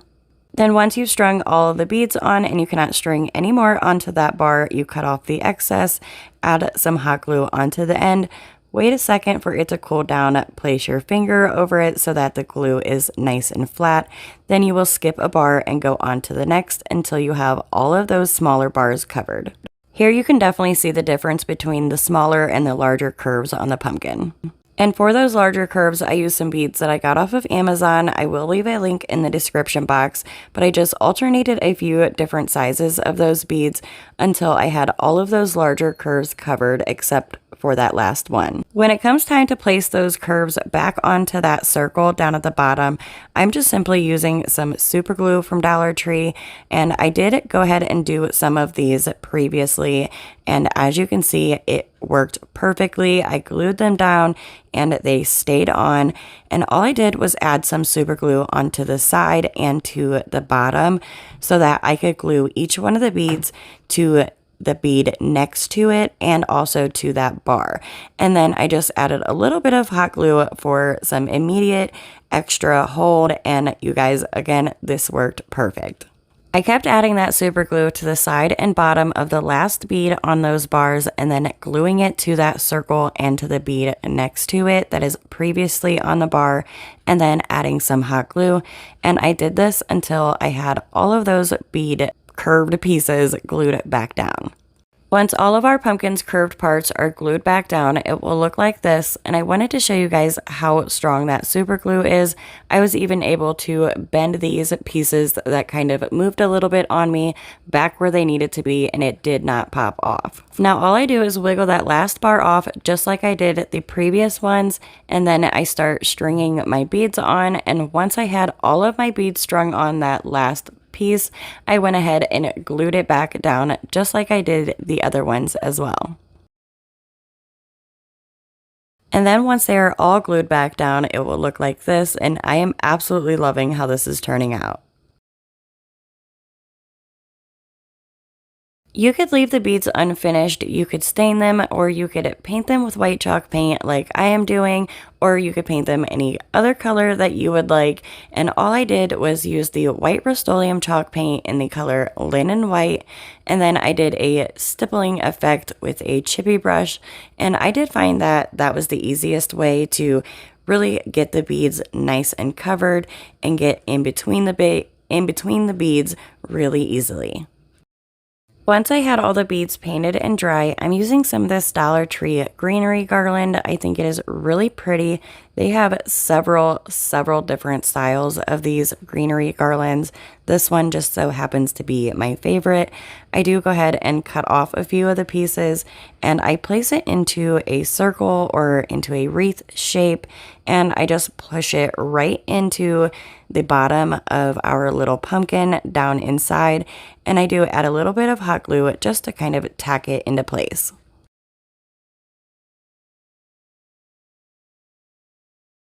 These metal pumpkin forms have a curved part up here at the top, which is supposed to be its stem, and I really didn't care for the look of that, so I just added some hot glue down by the bottom base of it, and I take some Dollar Tree jute twine, and I start wrapping that stem from going from the bottom up to the top. And once you get closer to the top, again, it is curved, so you will have to add, so I am not able to speak today for whatever reason, but you will have to add some hot glue as you go, just to keep that jute twine in place and where you would like it to be. Once I got to the top of the stem, I did go back down towards the base of the stem just so I could make it a little bit thicker down there than it is going closer towards the top of the stem, so that it had a little bit more shape to it than just that curved metal piece. Once I had the pumpkin stem to the thickness and the shape that I wanted, I cut off the excess jute twine and glued it down to the back of the stem. And here's how the pumpkin should look once the stem is wrapped, and it is just so adorable. So I did also want to add some of that greenery that I used down inside the pumpkin up here at the top by the stem. So I just cut off 2 pieces of that garland and glued it by the stem over on one side. Using some Dollar Tree burlap ribbon and some Dollar Tree lace ribbon, I just made a simple bow, which is a simple finger bow, and I just glued those two together, then glued them to the pumpkin stem, more over on one side than the other. Yes, these Dollar Tree lanterns do come with their own light, as you could see previously, but as you could also see, they were not very cute. So I'm using these Dollar Tree tea light candles, and I just place it down inside the center. And then I want the tag off of this little like squishy pumpkin that I got from Dollar Tree. I didn't really care for the colors of it, but I did like that tag. So that's what I bought it for, pretty much the tag alone. So I pulled that tag right off. I did paint the beads. They were unfinished beads at first, and honestly, I do wish I would have left them that unfinished color because it really did kind of pop a little bit more. These ones, now that they are white, do kind of blend in a little bit more with the white beads that are on the pumpkin. To add this little thankful tag to my pumpkin, I just cut down that twine piece so it did not hang so long, and then I added some hot glue onto the end of the twine and glued it up underneath my bow. And here's a look at how this DIY turned out.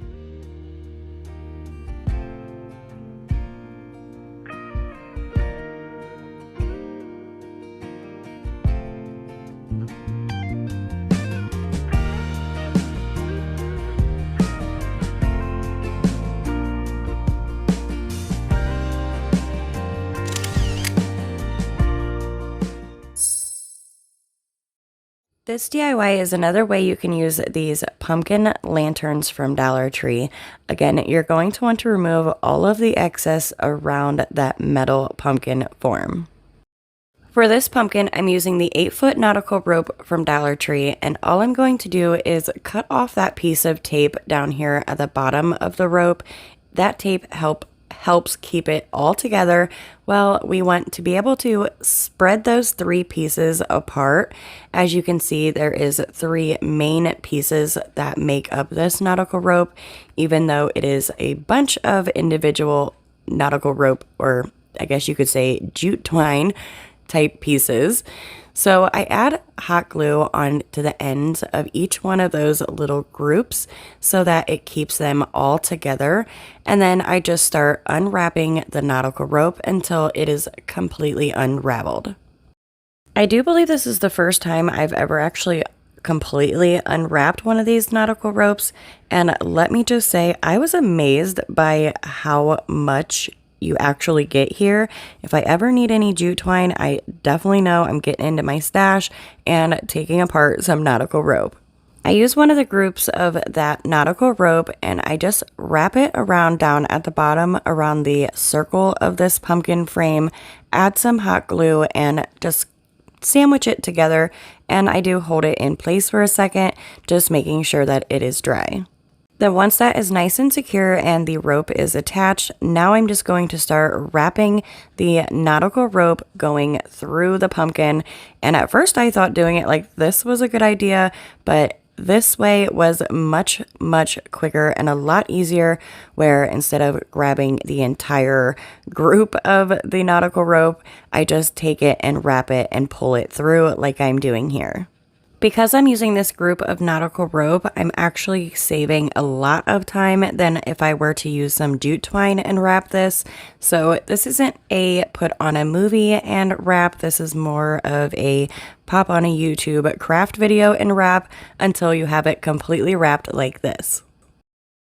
Once the main part of the pumpkin was wrapped with that nautical rope, I did take some jute twine and wrap the stem of the pumpkin just like I did with the previous bead pumpkin, and that is just gluing some jute twine down at the bottom and wrapping it thicker down closer to the bottom and getting thinner as I get up to the top, and I just continue wrapping it until the stem is completely covered.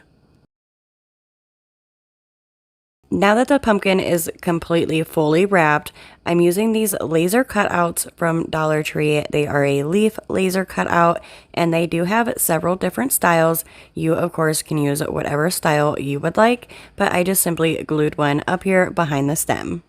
Because this was previously a lantern and it had that little light, there is that circle down at the bottom, so there's pretty much a hole in the center of our pumpkin, and I want to cover that hole, so I just take some Spanish moss from Dollar Tree and add some hot glue and place it right down inside, covering up that hole, and it looks so cute.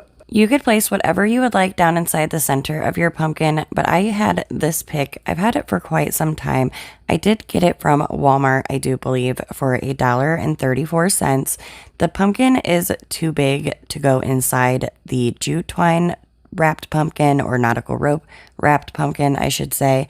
So I'm not going to use the pumpkin, but I do take the rest of the pick completely apart because there is some pieces that I do want to use. I do want to put some pumpkins down inside the center of this larger pumpkin, but like I had said before, the pumpkin from the Walmart pick was too big, so I wanted to use the pumpkin from this gorgeous red pumpkin pick from Dollar Tree, as well as some of the greenery and berries. Then I'm going to use one of the leather clip-on pumpkins, and I thought I was going to use these white sweater pumpkins, but I do end up changing those out. I thought this little raffia piece from that Walmart pick was really cute, so I just bent the stem piece down a little bit so that it could fit down inside. It's more of just a little wire that was holding the piece together. And then I add some hot glue and I glue it down inside the pumpkin, just wherever I thought looked cute. Next, I grabbed the leather pumpkin from Dollar Tree. It has this little clip on the back. Now, I have found that you don't want to just yank these out because it can rip that leather. So if you just twist it and kind of pull at the same time, it should come out with no problem. Then I just placed it down inside the pumpkin, and I wanted to point out that you can move the bars that are on the pumpkin, those curved parts. As you can see, I did make a wider space so that I can fit my hand down inside there easier, and it can be moved back. All you have to do is curve those bars right back where they need to be, and it will be in the perfect shape like it was previously. And all I keep doing is adding some of those pumpkins and whatever I would like inside. Once I added the leather pumpkin, I added the white pumpkin from that pick. And then I wanted to add something a little bit different instead of just a bunch of pumpkins. So I did add one of the cotton picks from Dollar Tree. I just cut one of the little cotton pieces off and glued it down inside the pumpkin. And then with those white sweater pumpkins, I did switch those out for the orange burlap pumpkin. And I'm sorry, my voice keeps going out, you guys. I do believe I'm starting to get sick. I hope not, because oh my goodness, I have no time as it is. So I have no time to get sick. So anyways, I did start gluing just a lot of the pieces from both of those picks that I really liked, like this little berry from the Walmart. I glued that right in front by that orange burlap pumpkin that I placed inside. And then I cut some of those pieces of the berries from the Dollar Tree red pumpkin pick and place those inside as well. You guys, all this is just taking some components from whatever you think is pretty, whatever you have in your stash, or whatever you would like to put down inside your pumpkin. Just throw a bunch of cute things down inside there until it looks cute like I did, and you have this gorgeous pumpkin. And I mean, seriously, look how cute that is down inside that pumpkin. I do, however, want to add a bow to the top, so I'm going to use this ribbon that I got from Dollar Tree, and I just cut a really long piece, usually longer than I need it, and I'm going to hold it in my fingers where my fingers are spread apart and I have a little bit of a tail. You're going to wrap it around once, then wrap it around once more, and you're going to grab the tail to your ribbon and place it through your fingers to the back, pulling it down around the back. And when you do that, you will make this loop here. Place the ribbon through the loop and pull. And once you have it pulled nice and tight, you can slide the bow off of your fingers, spread those loops out so that you have that double loop. And I like to dovetail the ends of my ribbon, which is just folding the ribbon in half and then cutting at an inward diagonal angle.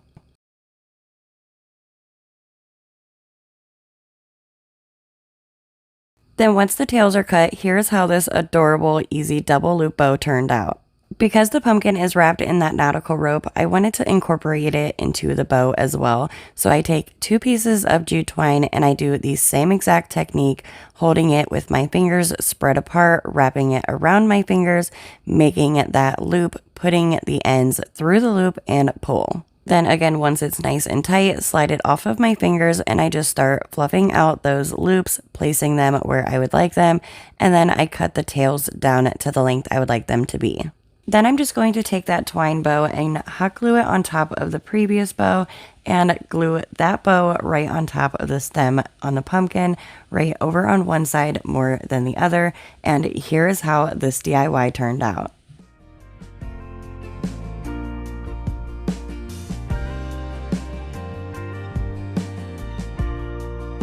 I would love to know which one you guys like better out of the 2 pumpkins, the beaded pumpkin or the nautical rope pumpkin. Let me know down in the comments. I cannot wait to find out. I also must say that these look really cute together as well. If you would like to make both of them and have them as a pair, even though they are so different, they look absolutely gorgeous together.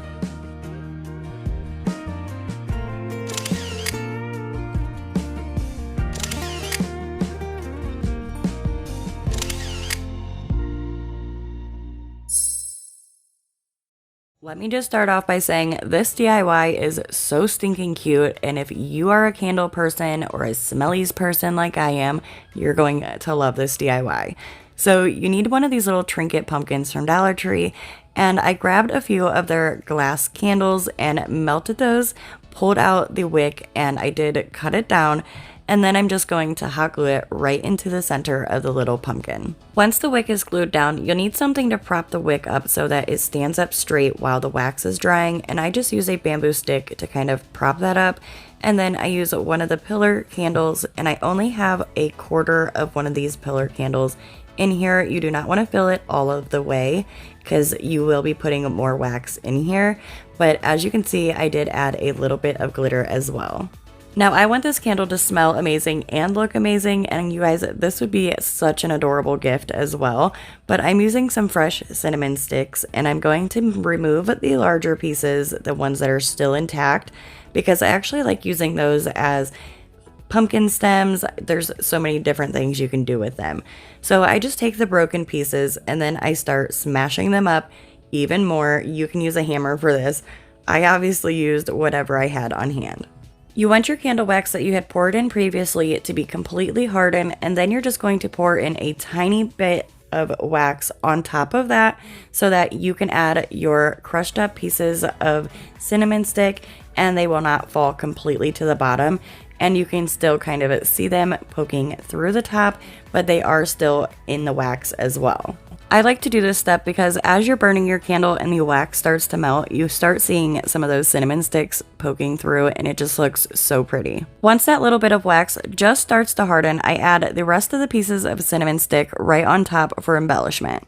Now put the lid back on and you have this gorgeous pumpkin candle. And here's the thing, you can do this exact same thing with so many different things from Dollar Tree. I also did it with one of these glass jars that last year it actually said not to put anything hot inside of it, but this year it does not have that on the label anymore, so maybe they upgraded the glass. So I just placed the lid on and look at these leather tags from Dollar Tree. I'm obsessed with these. I place it right over top of the lid onto the jar, and talk about an adorable gift. I love how these turned out. Finally I got you, baby, here in my heart. When I'm with you I feel so much better, oh yeah. Before you I was just a shell, so stuck in the dark. You came into my life and started a fire. You made me feel like I could touch the sky, oh. There's nothing missing now that you're my desire. Now all I have to do is to make you mine. 'Cause I know, and you know what we could be. Like a song, like a perfect melody. Baby, don't say you don't believe in me, 'cause you know and I know. For this DIY, I'm using one of these wood pumpkins from Dollar Tree. This is the one with the raised areas, like the three-dimensional parts. I cut off the hanger and I took off the little bow because we no longer need those. Also, do not paint your pumpkin black. I was going to go a different route with this pumpkin and then I decided to change it up, so don't worry about painting it black. I just don't want you guys to be like, wait a minute, why all of a sudden is your pumpkin black, Misty? So leave your pumpkin the way it is and then use one of these three-dimensional sticky wall tiles or whatever they are from Dollar Tree, and then you're just going to place the tile onto the pumpkin. Now I like the design that's in the center of the tile, so I'm going to make sure that part is in the center of my pumpkin when I lay the tile down.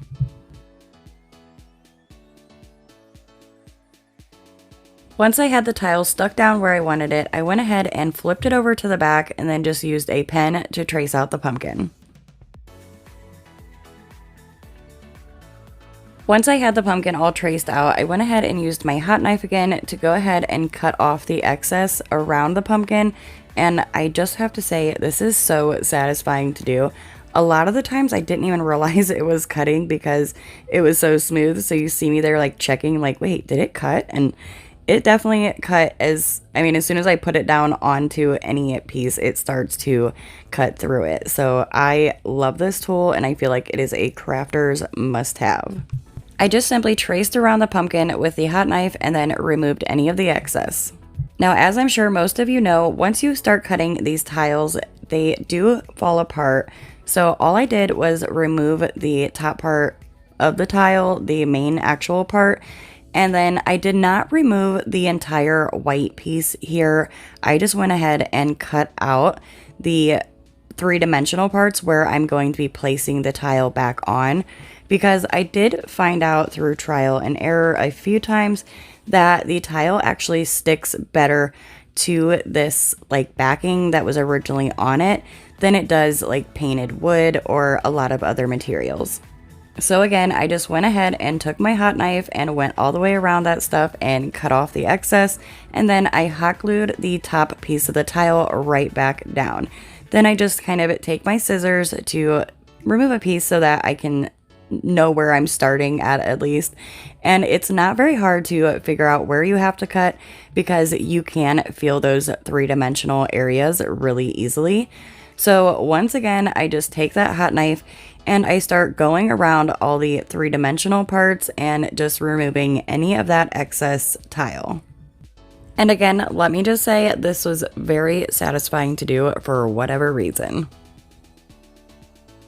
So once I had removed all of the excess tile around those three-dimensional raised areas on the pumpkin, I did take my zip sander once again and just go through and kind of smooth out the edges in case there's any little sharp, jagged pieces. You could very easily also just take a piece of sandpaper and kind of fold it around your finger to get in between those areas as well. Now you guys, I actually really like that black and silver. You could leave it just like this if that is your decor style, but I wanted to go with a little bit more of my own home decor style. So I used the white Rust-Oleum chalk paint and I gave the entire pumpkin a nice coat. However, I do think that black and silver pumpkin would be great for Halloween, and then this one be more of a fall type pumpkin. So next I took the Hello Hobby in the color Sage and I did a nice dry brushing over the raised areas on the tile. And as you're doing this, those raised areas really pick up that paint and then they come out so much more and it is just so beautiful. Oh, and that Hello Hobby paint in the color Sage I did get from Walmart. So now I'm going to take some jute twine that I got from Dollar Tree and I added a little bit of hot glue onto the back of the pumpkin, placed the jute twine down, and then I'm going to wrap it around the stem on the pumpkin. And you did see me have to put a little dab of hot glue on the front side because where it is curved, the jute twine didn't necessarily want to stay where I wanted it to stay. So I just glued it down with a little dot of hot glue, and then I started wrapping the stem of the pumpkin. And I'm not really doing it completely perfect. I did kind of go this way and that way, but I did completely cover it. For the bow, I actually got this entire set of like jute or burlap ribbon, I guess you would call it. It's kind of like a trim. It's really, really pretty. And I just picked out a few colors and I did get this off of Amazon, and I will have it linked down below in the description box if you would like to check this out as well. So I also added a few of these ribbons from Dollar Tree and I cut them at about 6 inches, and I take each one of the ribbons and I make 2 pieces at 6 inches. So you guys, this is why normally I totally skip bow tutorials because I'm just not very good at explaining them at all. So bear with me, I truly apologize. So again, all I'm doing is taking each one of the ribbons, and you can use as many or as little ribbons as you would like for this bow. It is just a messy bow and you really cannot mess this one up. I also decided to add some of this white, really funky ribbon from Dollar Tree. I just felt like it added a really nice texture, and it also brought out the white in the pumpkin a little bit more. And then I thought I was going to want some of this brown in, so I cut a few of those strips as well, but don't mind that at all because I do end up taking those brown pieces out. So next, after you have all of your pieces cut, you're just going to start laying them down in an X shape right onto your surface. And I just take each piece and kind of match them up and make an X until I have done that with all of the ribbons. Now this is just how I personally do it. I know a lot of people actually do not even match the ribbons up as they lay them down. They just kind of mix them all up, grab them out of the pile, and just lay them down as they're grabbing them. But I like my bows to be a little bit more like cohesive so that they have the same ribbons on each side. So that's just how I do it, but you could do it however you would like. Then you just take a piece of jute twine or ribbon, whatever you would like, to tie your bow into place. Once I have the bow nice and secure, I go ahead and push the ribbons up through my hand, and then I cut the ribbons down so that they are all the same length. And then you can leave them just like this if you would like. If you have any ribbons that you can dovetail, you can go ahead and do that. I just simply did that to the Dollar Tree burlap ribbon. And then once I have these cut down and all dovetailed, your bow is pretty much done. And I was going to cut off these jute twine pieces, but I'm like, you know what? I'm just going to tie it right onto the top of the pumpkin where the stem is, and that's exactly what I did. You can glue this down if you would like to. I just simply tied it right on to the pumpkin. Once the bow was tied on, of course you can stop there, but of course I have to go one step further, and I have these little flowers from Dollar Tree. They are absolutely adorable. However, they are super white, and I did want to kind of just darken them up a little bit or give them a little bit more detail. I'm not really sure, but I just like how it turned out. So I used some antiquing wax, placed it really lightly onto the flower, and then glued it to the center of the bow. Then I go ahead and use some more of those Walmart pick pieces and place them right underneath the bow on either side. And once you have done that, this DIY is done, and I am absolutely obsessed with how gorgeous this turned out. Cause I know, and you know what we could be. Like a song, like a perfect melody. Baby, don't say you don't believe. Okay, friends. Let me just start off by saying this is definitely one of my favorite DIYs. So I'm using this Live, Laugh, Love round sign from Dollar Tree. That galvanized love is actually screwed into the round sign with these two little screws. And I just use a glasses, like a reading glasses or sunglasses fixing kit from Dollar Tree. They have these tiny little screwdrivers that are perfect to get rid of those screws. And I just unscrewed the love, and then I take a piece of sandpaper that is actually from my zip sander, and I sand down those holes because they tend to be a little bit raised sometimes. And then I go ahead and use the white Rust-Oleum chalk paint in the color Linen White, and I paint the front and back of the round sign. I painted it white because I wanted to have a nice base coat so that none of that lettering shows through, because I'm going to be placing a craft paper on the front of this that I got off of line.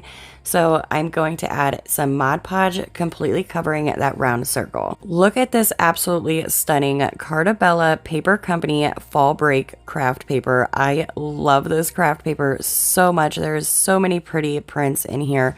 I will have it linked down below in the description box if you guys would like to check it out. As you can see, I've used this print once before. I love the color. So I place it onto the front where I added the Mod Podge, and then I go ahead and cut off the excess with my scissors. And then I do take my zip sander and go around the edge as well, just so that it is absolutely perfect and nice and round and smooth. I have been seeing more and more crafters using this zip sander, and I can definitely tell you I understand why. I will have this linked down below in the description box as well. Now that I have the round part nice and smooth, I'm so excited for this next part. I actually designed this image myself in Cricut Design Space, and there is a dot missing down below at the bottom right before pumpkin. I accidentally forgot that dot when I was weeding it, but it is there normally. I placed the image right in the center of that circle, used my Cricut roller to kind of smooth it out, and then I removed the transfer tape. I do want to let you guys know that I have this available to you on Cricut Design Space as well, and I will also leave a link down below in the description box. You can follow me on Cricut Design Space if you just look up my profile, Gleespen Designs, and you can use all of my images. So at this point I was like, wait a minute, why don't I turn this sign into a pumpkin itself? So I used one of these stems from the bag of stems from Dollar Tree, and I glued it up here at the top. I did glue it center at first, but I do end up kind of moving it over kind of to the side so that it was not quite perfect.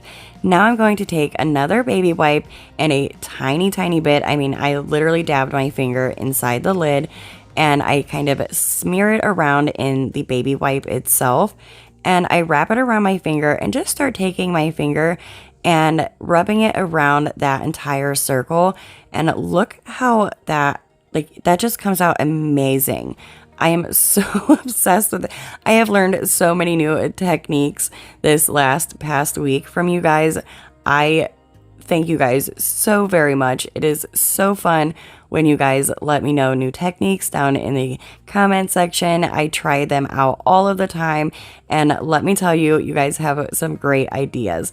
And I just love how that just gave it the perfect amount of de-stressing all around that circle. For the cute little bow, I'm using 5 Dollar Tree ribbons. I gather them all up so that they are all the same length, cut them down, and then I gather them up one more time so that I have 2 pieces of each of those ribbons, so therefore I have 10 total. Like I had previously mentioned, I don't know what it is with me and raffia around the fall time, but I just absolutely love it. So I take a little bit of the Dollar Tree raffia and I cut it down to the size of the ribbon as well. Now for this type of bow, there really isn't any special technique except for you want to make sure you're laying your ribbons down so that they form an X. So I just take my ribbons and I lay them down, and you do not have to have them where they match like I'm doing. You can mismatch them and place them down however you would like. And I do add a little bit of that raffia, as you can see, in every once in a while throughout the bow. You could use whatever you would like to gather it up in the center. I just use some Dollar Tree floral wire and I gather it up and twist it nice and tight so that I know it is nice and secure. Pretty much with all of my bows, I do like to dovetail the ends of the ribbon that I'm able to. So for all of the ribbons that I'm able to dovetail, I go ahead and dovetail them just by simply folding them in half and then cutting at an inward diagonal angle. I want to make sure you're not going to be able to see the floral wire that I placed in the center of the bow. So I just take a piece of the Dollar Tree ribbon that I also used in the bow, and I just fold it in half and hot glue it so that it is not so wide. And I'm going to wrap it around the center of our bow and just hot glue it into place so that it looks a little bit more finished and a really cute bow. Once I have the bow made, this is where I kind of decided that I wanted the stem to just be a little bit off to the side. So I pull it off and hot glue it back down onto the top of our now pumpkin. And I just glue it again, like I said, to the side. And then I place our bow by hot gluing it right underneath where the stem is on our pumpkin. Now that I have the bow glued on, I take a few more of those copper eucalyptus picks and I just hot glue them back behind the bow, and I place one on either side, and I really love the look of this. You could add any type of greenery, you could leave it without any greenery. You guys, I always say this is just for inspiration. You guys could make it exactly how this looks or make it however you would like to. I'm just going for more of a copper look in my home, so that's just how I kind of went with these. So Dollar Tree also has these mini hay bales this year. I think they are so cute, and I just add a little bit of hot glue onto the bottom of one and glue it down here at the bottom on the base off to the side. And I glue this on here before I put the Spanish moss on because I want to make sure that the hay bale is actually glued to the base and not the Spanish moss, because, well, it could fall off very easily if we just do that. So again, I also use that Krylon metallic copper spray paint and spray painted one of these little Dollar Tree pumpkins, and I place the stem back on and then use my X-Acto knife, or it's actually like a box knife, I do believe it's called, and I cut it in half so that I kind of have two little half pieces of pumpkin, and I take a stem off of one of the other ones and I place it onto this half so that, again, it looks more like a pumpkin. And then we have two pumpkins, and one actually, if you look at it, it kind of looks a little bit smaller than the other. So that was perfect as well. So now I'm going to take some of that Dollar Tree Spanish moss and I hot glue it. Well, I place it down where I would like it, making sure that I like the look of it. That is one thing that I do a lot during my crafting, is I put whatever I'm using, I put it onto the project without gluing it or anything like that before I do any of that, and I make sure I like how it is going to look. And then once I like the look of it, I'm like, okay, now we can make it permanent and glue it down. So after I was okay with the Spanish moss, I went ahead and glued it down. And then I'm going to take those little pumpkins and I place one down here at the bottom, and then the other one I place up on top of the hay bale kind of, and gluing them both kind of to the front of the sign. Once you have the pumpkins glued on, this DIY is done, and you guys, look how stinking cute. Like I said, this is definitely one of my favorite DIYs, and for sure one of my favorite fall DIYs to date. And again, I will have a link to the pumpkin patch farm design on Cricut Design Space down in the description box.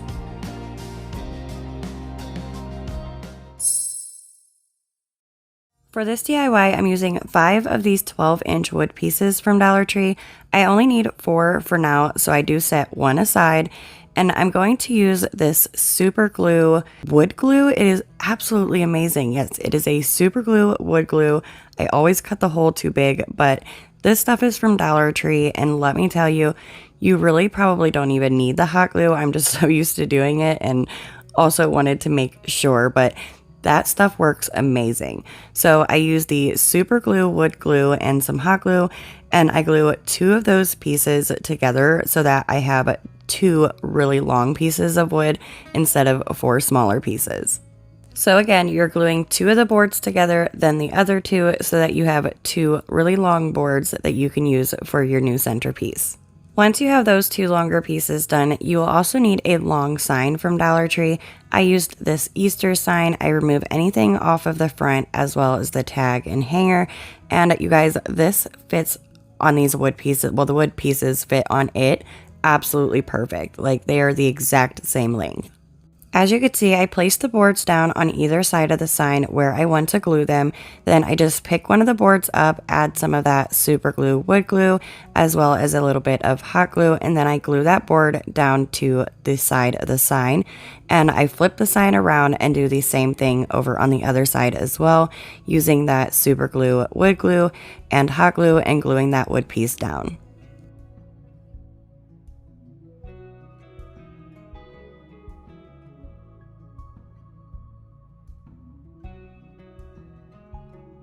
Once we have these longer sides glued down, we need to do the other sides. So we're going to take that 5th piece of wood, and I use the cutest little saw in the world. I got it off of Amazon. I will have a link down in the description box, but I just took that 5th piece of wood and kind of held it up to the side, marked it with my pencil, and then I just used that little saw to cut the wood down to the size that I needed it. And let me just say, I know I did not use this saw the correct way. It was my very first time, and then my fiance was like, no, this is how you do it. So do not do it how I cut mine at all. You want to have that flap down. I did have safety goggles on, but I did not cut it the right way. But I did wanted to show you guys that it will cut these pieces of wood and Jenga blocks or whatever you need it to cut perfectly fine. Now that I have those pieces cut, I use the super glue, wood glue, and the hot glue again to glue those sides down. And then I'm going to take some spackling from Dollar Tree and just kind of fill in any cracks or edges or like where the wood met together so that it all kind of looks like one cohesive piece and you don't see any gaps or anything like that, because one, I'm not the best at measuring, so it wasn't completely perfect, but with the spackling, it was able to look so much better. Once the Dollar Tree spackling was dry, I did use my zip sander to kind of sand all of the wood down and where the spackling was so that everything was nice and smooth. These wood pieces can kind of tend to give little splinters, so you do want to sand it down. Okay, so if you've been watching my channel for any amount of time, you know that I really don't like stain. So the smell, and it takes forever to dry, and I don't care for it. So I do the faux stain technique, which is just mixing a little bit of whatever color paint that you would like, and you can do any color, purple, any green stain, whatever you would like. I used the Hello Hobby Cafe Noir. It is a beautiful like chocolatey brown color, and then I wanted it to be a little bit darker, so I did add a little bit of black. But this faux stain technique, you guys, if you've ever done it or you've watched my videos before, you know how amazing it works, and it dries literally within seconds. So try it, give it a try. I promise you will definitely like it, and there is no icky smell or anything like that.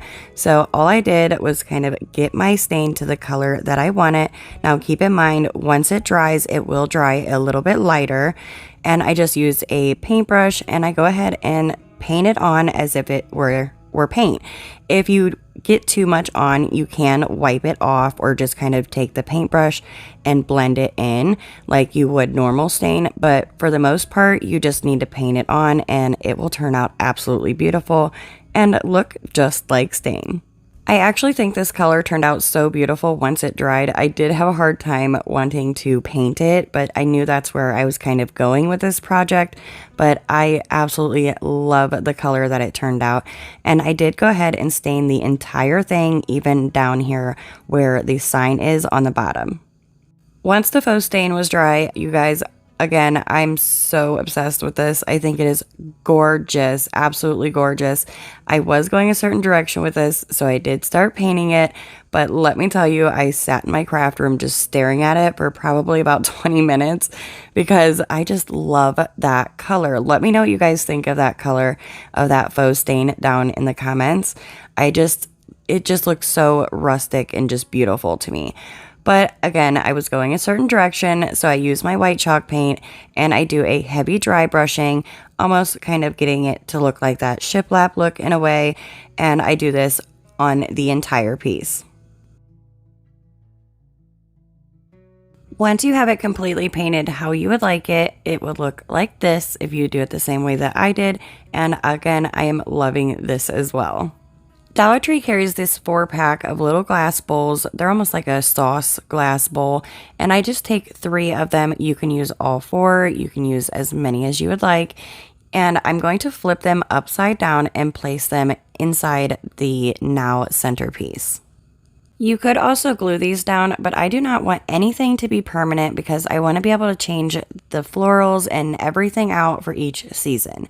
Dollar Tree also carries these really cute candles. I think they are really gorgeous.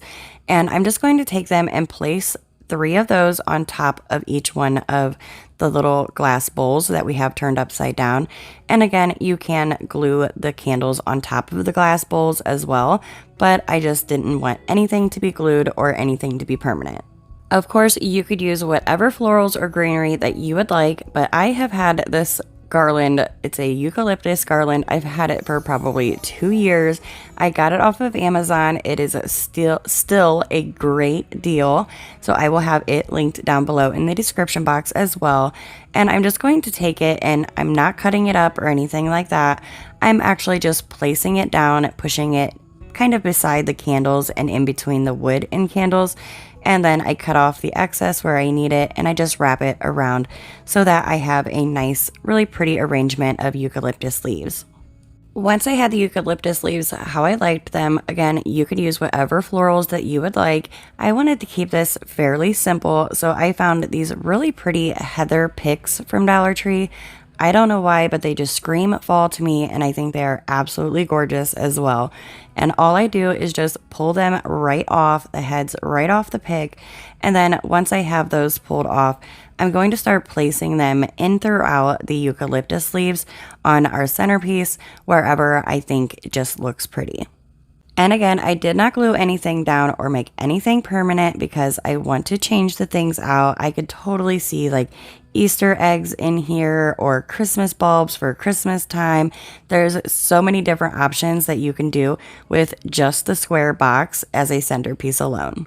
Then once I had the heather pieces where I wanted them, here's that eucalyptus pick from Dollar Tree that I used the Krylon metallic copper spray paint on, and look how gorgeous this pick turned out. This would look absolutely gorgeous in a vase with like a few of these together spray painted this copper color. I am obsessed with this. So again, I just pull the heads off and I start placing them throughout my centerpiece in with the eucalyptus and heather leaves, so that it looks absolutely gorgeous. And again, you can add as little or as much as you would like. Then once I had the copper picks in where I wanted those, I start adding some Dollar Tree pumpkins. You could use, again, whatever pumpkins that you would like. You could fill this box up with pumpkins. I think that would be absolutely adorable as well.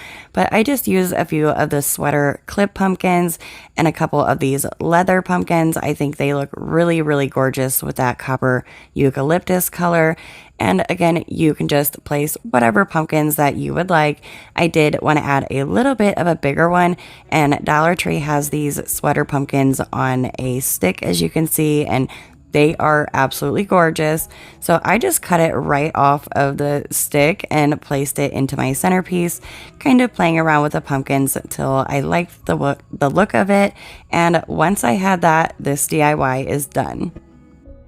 Well, hello, gorgeous. Do you guys see this? I love this so much. I know I've said I love all these DIYs because I truly, truly do. This is absolutely stunning.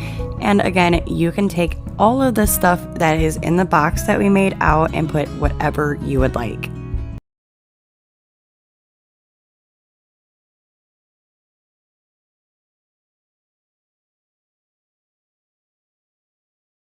For this DIY, I will be creating the box shape with these wood pieces from Dollar Tree. I'm going to be using 2 of those as well as 2 of their pallets that they have. And I'm just going to place them just like this, but the wood pieces are a little bit longer than I need them to be. So I just use my cute little saw that I have shown you guys in previous videos. It is from Amazon, and I will have the link down below in the description box if you guys would like to check it out. It is absolutely adorable, and it really does work great. So I just cut about a 1/2 inch off of those longer wood pieces, and then they fit absolutely perfect. So then I used the Dollar Tree super glue, wood glue, as well as some hot glue, and I started placing those longer wood pieces right up against that inner wood piece on the inside of the pallet. Then I did the same steps with the second wood piece on the other side of the pallet. Then to add the second pallet onto the other side, you just add the glue on the inner side of that wood piece and then slide it right on, and you have this perfect like box shape. For the bottom, you could really use any Dollar Tree sign, any MDF board sign will work, and any foam board from Dollar Tree will work.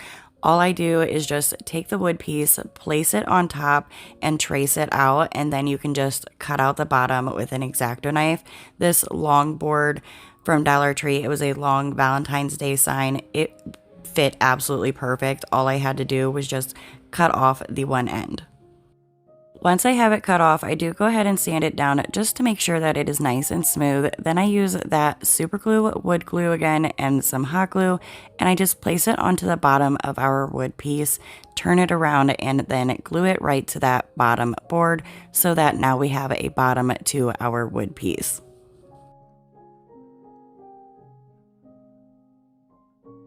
Now that we have the bottom on our wood piece, I'm going to be using my bamboo sticks once again, and I add some of that super glue, wood glue, and some hot glue onto the bottom of the bamboo stick, and then I place one on the back side on either corner of the wood piece.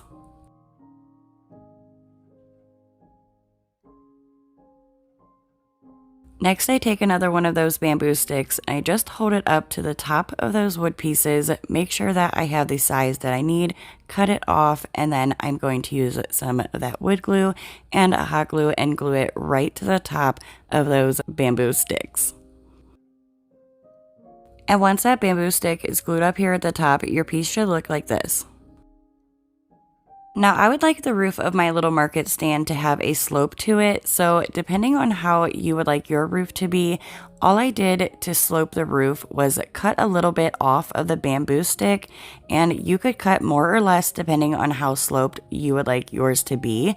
And then once you cut them down to size, add your glue and then glue them to the inside corners on the front of your little wood piece.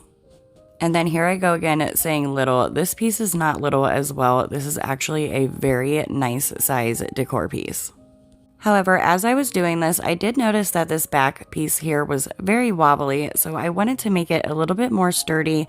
And to do that, all I did was take 2 more of these bamboo sticks and I added some of that super glue, wood glue, as well as some hot glue, and I glue one to the back bamboo stick on both sides. So therefore it is doubling up on that bamboo stick, and it is definitely making it a lot more sturdy. And once I was happy with that, I did go ahead and add one of the bamboo sticks to the top of those front bamboo sticks, just like we did the back ones, so that our roof has more to adhere onto. So just cut your bamboo stick or your dowel rod down to size and glue it to the top of the bamboo sticks, and now your piece should look like this. Every chance I get, I use the faux stain technique because it is just absolutely amazing and so easy to do. All you have to do is add a little bit of whatever color paint. I'm using the Apple Barrel Burnt Umber paint and a little bit of water, mix that together, and then I thought this was just a little bit too light, so I added a little bit of black chalk paint to it. And when it comes to black, you only need a very, very tiny bit. You do not need much black at all for any darkening on any color. So I just mix those two paint colors with some water and you have this great faux stain. And then you can take a paintbrush and paint it on. You can wipe it off if you would like, or you could let it dry so that it is a little bit darker. And you can control how light and how dark it is by the amount of water or the amount of paint that you use. I use this faux stain technique whenever I possibly can because it dries so fast. There is no icky smells, it's not sticky, and it is just super, super easy to make and work with. As you can see, the faux stain works just as well as normal stain. It really brings out that wood grain. I did the faux stain on the entire piece, then I used the white chalk paint and a chippy brush to do the same paint technique that I used on the house. So all I did was add the paint onto the brush and do a streak motion with my paintbrush turned to the side. Then I turn it to the normal way that you hold a paintbrush and just go back and forth blending that in. Then I turn it to the side again, add some paint, make some streaks, and I just keep blending and doing that streaking until I have the look that I like. And I just personally feel that this technique gives the best shiplap look, and it just really gives this nice, beautiful style. And I use that white chalk paint and that paint technique to paint the entire market stand. Once the paint was all dry, I turn it over to the back just so I can add some of this chicken wire that I got off of Amazon. It was a big roll, and I will have it linked down below in the description box.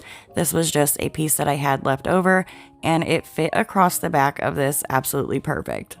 To attach the chicken wire, I did use my staple gun only down here at the bottom on this wood piece where the wood piece is nice and thick, and up here at the top corners where the bamboo pieces are, where we glued several of the bamboo pieces together so that the staple does not go through the side.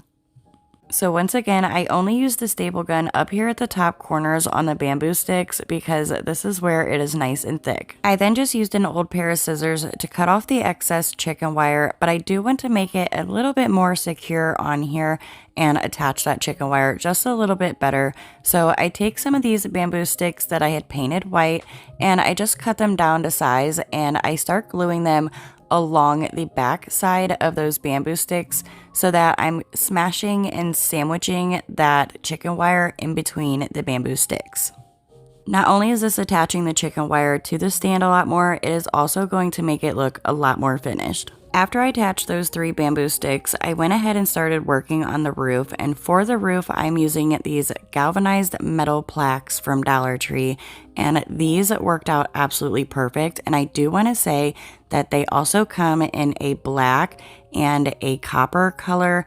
I wish I would have not used my black ones already, but I went ahead and used these beautiful galvanized metal looking ones, and all I did was count down 3 rows and then just bend it going straight back, and I did that to both of those metal plaques. Once you have both those bent back, you can go ahead and attach them by adding some hot glue or E6000 to one of the plaques and then placing one on top of the other, making sure that the grooves line up. Also, please be careful when using hot glue. The metal can get very hot. These metal plaques actually have 4 holes in them, but once you glue them together, these 2 holes will be remaining that is visible, and they are absolutely perfect where they are at, so don't try to cover them up. You will need them later on. To attach the roof, I wanted to make sure to use some really strong glues, so I used E6000 on the higher back piece and the Gorilla Glue hot glue on the front piece. Now take the roof and slide the piece that you bent back up against the piece with the chicken wire and then attach the front to the front bamboo sticks, and you have the roof to your market stand. And once I had it in position, I did add some of the hot glue on the back part as well, where I added the E6000 just for some extra immediate hold. And here is how it should look once you have the roof on, and it is absolutely adorable just like this. But if you would like to make the interchangeable signs, I'm just taking a piece of a wood plank from Dollar Tree and I mark it down to the size that I thought that I would like the sign to be. I do cut it down a little bit more a little bit later on once I realized I made it still a little bit too big. But all I did was use that wood piece, mark it down to size, and use my box knife or utility knife to cut those pieces off. And you just score it a few times and bend it back and forth and they will snap right off. And you do not have to have one of these wood boards from Dollar Tree. This is just a board that was hanging on a piece of jute string. They do have them in several different sizes, but you could also use a foam board, another Dollar Tree sign. They also even have wood pieces that come in a pack, little wood planks. Those would be perfect for this as well. Once my sign was cut and sanded down, I used a faux stain to stain it as well, and I do make 2 of these because I make the tree sign as well as the pumpkins, and it is the same step, so I didn't want to repeat that, but I do want to let you guys know to make 2 of these signs if you do it the same way. For the first sign, once I had it all stained, I'm going to be using these stencils that I got off of Amazon. They are a Christmas stencil and the price was amazing for the size and how many stencils you get. And the detail in these stencils are so amazing. I just had to share them with you guys. Amazon did have some photos of what some of the stencils looked like as if they were done already. So I do have some of those popping up on the screen, but look how gorgeous these are, you guys. These are so perfect and they work really, really well. And you guys already know if I like something, I will definitely leave the link down below in the description box so that you guys can check them out and see if you like them as well. So the link for these stencils will be down below in the description box.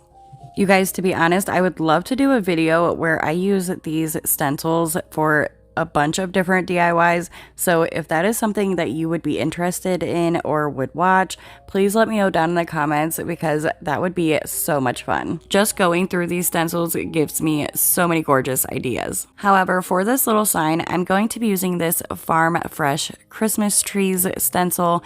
Of course, I cannot fit everything on here, and actually I did even have to move it around a little bit to get everything that I wanted to fit on here to fit, but all I did was just place the Farm Fresh where I wanted it, used my white chalk paint and a foam brush from Dollar Tree, and I just stippled that on, let that dry, and then I'm going to place the trees up a little bit closer towards the Farm Fresh than it actually is on the stencil. Add some white chalk paint to that as well.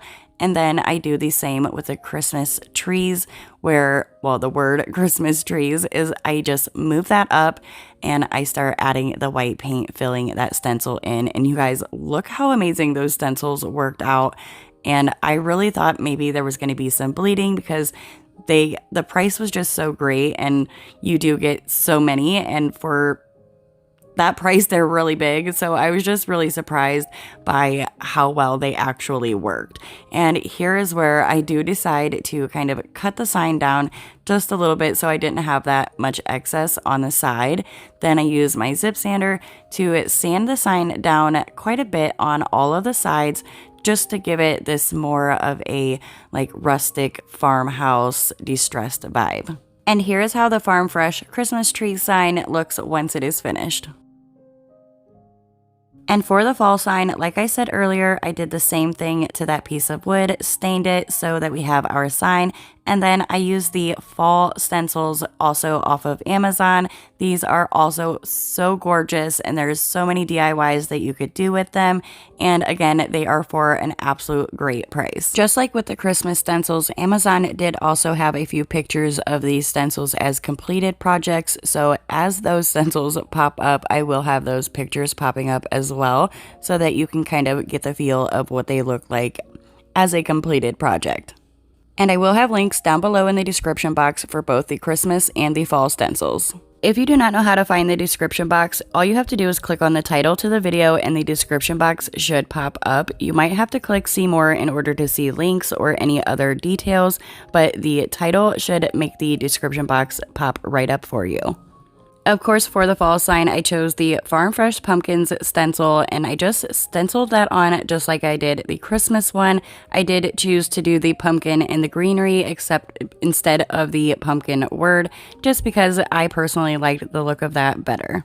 I also went ahead and sanded the edges, and I love the way that these signs turned out. For the welcome banner up at the top of our market stand, I'm using this burlap banner that I had gotten at Dollar Tree. It was in the wedding section. I really like that lace looking detail on there. It is really pretty.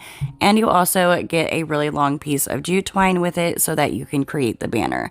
So you also do get quite a few of these burlap pieces. It says 12, but I swear there was way more than 12 there.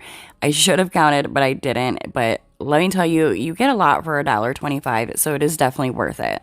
To quickly make the banner, I folded those burlap pieces in half. Then I just started drawing triangle shapes that I thought would look good for a little welcome banner, and I just traced them out with my pen and then used some scissors, which were horribly dull. I definitely need to get new scissors, and I cut those triangles out. I cut out enough triangles until I could spell out the word welcome, so I cut out 7 of those triangles total, and then I use these Dollar Tree sticker letters. They fit on these little banner pieces absolutely perfect, and I just went ahead and started spelling out the word welcome, sticking those stickers right down onto those burlap pieces. Once I had the word welcome all spelled out, I cut off a piece of that jute twine that originally came with the banner set, and I taped it down on my desk so that I could grab each individual triangle piece and add a little bit of hot glue up at the top of the banner, and I start gluing them down, spelling out the word welcome. And for whatever reason, I did not use my detail glue gun here, and I used my glue gun that shoots out a whole bunch of hot glue. So if you have a detail glue gun, just use that, because the least amount of glue, the better. Now I attach the banner to each corner on the roof just by simply feeding the jute twine through the hole that was on that metal plaque, and then you just tie it in a knot, and you can have it hang as much or as little as you would like just by making the jute twine looser or tighter. Once the banner was tied on, I just cut off the excess on either side with my scissors, and you have this adorable welcome banner. It does look really cute without the signs, but if you would like the signs, all you have to do is use these fastener dots from Dollar Tree. They are Velcro, and 2 of them will stick together. They have kind of like a corresponding Velcro piece that will stick to it. And all I did was take those 2 pieces, stick them together, then I take each set and I place it on the corner of one of the signs. And then I stick the sign to the market stand, and the Velcro piece that is meant to stay on the stand will stay on the stand, and then the piece that is meant to stay on the sign will stay on the sign. I know it's super confusing to hear like somebody say it, but hopefully you can see what I'm doing, because it definitely makes it a lot easier. Now that the fastener dots that we need are on the market stand, I just take some more of the fastener dots and I stick them onto the fastener dots that already are on the market stand. And this is exactly what I did with the first sign, and then I stuck it to the market stand, and the ones that needed to stay on the market stand stayed on the market stand, and again the ones that needed to stay on the sign stayed on the sign. So now you have Velcro on both signs and as well as on the market stand. So sorry about that, you guys. Then I add some floral foam just as a space filler. And for the fall side, I add some Spanish moss and raffia and pumpkins, and here is how this DIY turned out. Look at this, you guys. I have seen a few creators do these with the small Dollar Tree crates, and they turned out so adorable. I just had to make one on a bigger scale, and I love, love, love how this turned out. I would also love to know what you guys think of this DIY down in the comments. This DIY is another DIY that does not necessarily have to be just for fall and Christmas. You could, again, leave the signs out, and then you could put whatever you would like for every season and every holiday. Or you could also make a sign for each season that is interchangeable, and you could use that and just change out the signs as the seasons change. Now, you guys know how much I love fall, but something about these Christmas trees just really get me in the cozy winter vibes. I love this DIY with the Christmas trees. All I did was add some faux snow down inside and then added the Dollar Tree Christmas trees in a bunch of different varieties and sizes, and this is absolutely gorgeous. Let me know down in the comments which DIY was your favorite from today's video. Thank you so much for watching, and don't forget to subscribe and hit the bell notification if you'd like to see more of my DIY projects. I hope to see you all and a few new friends on the next one. Bye!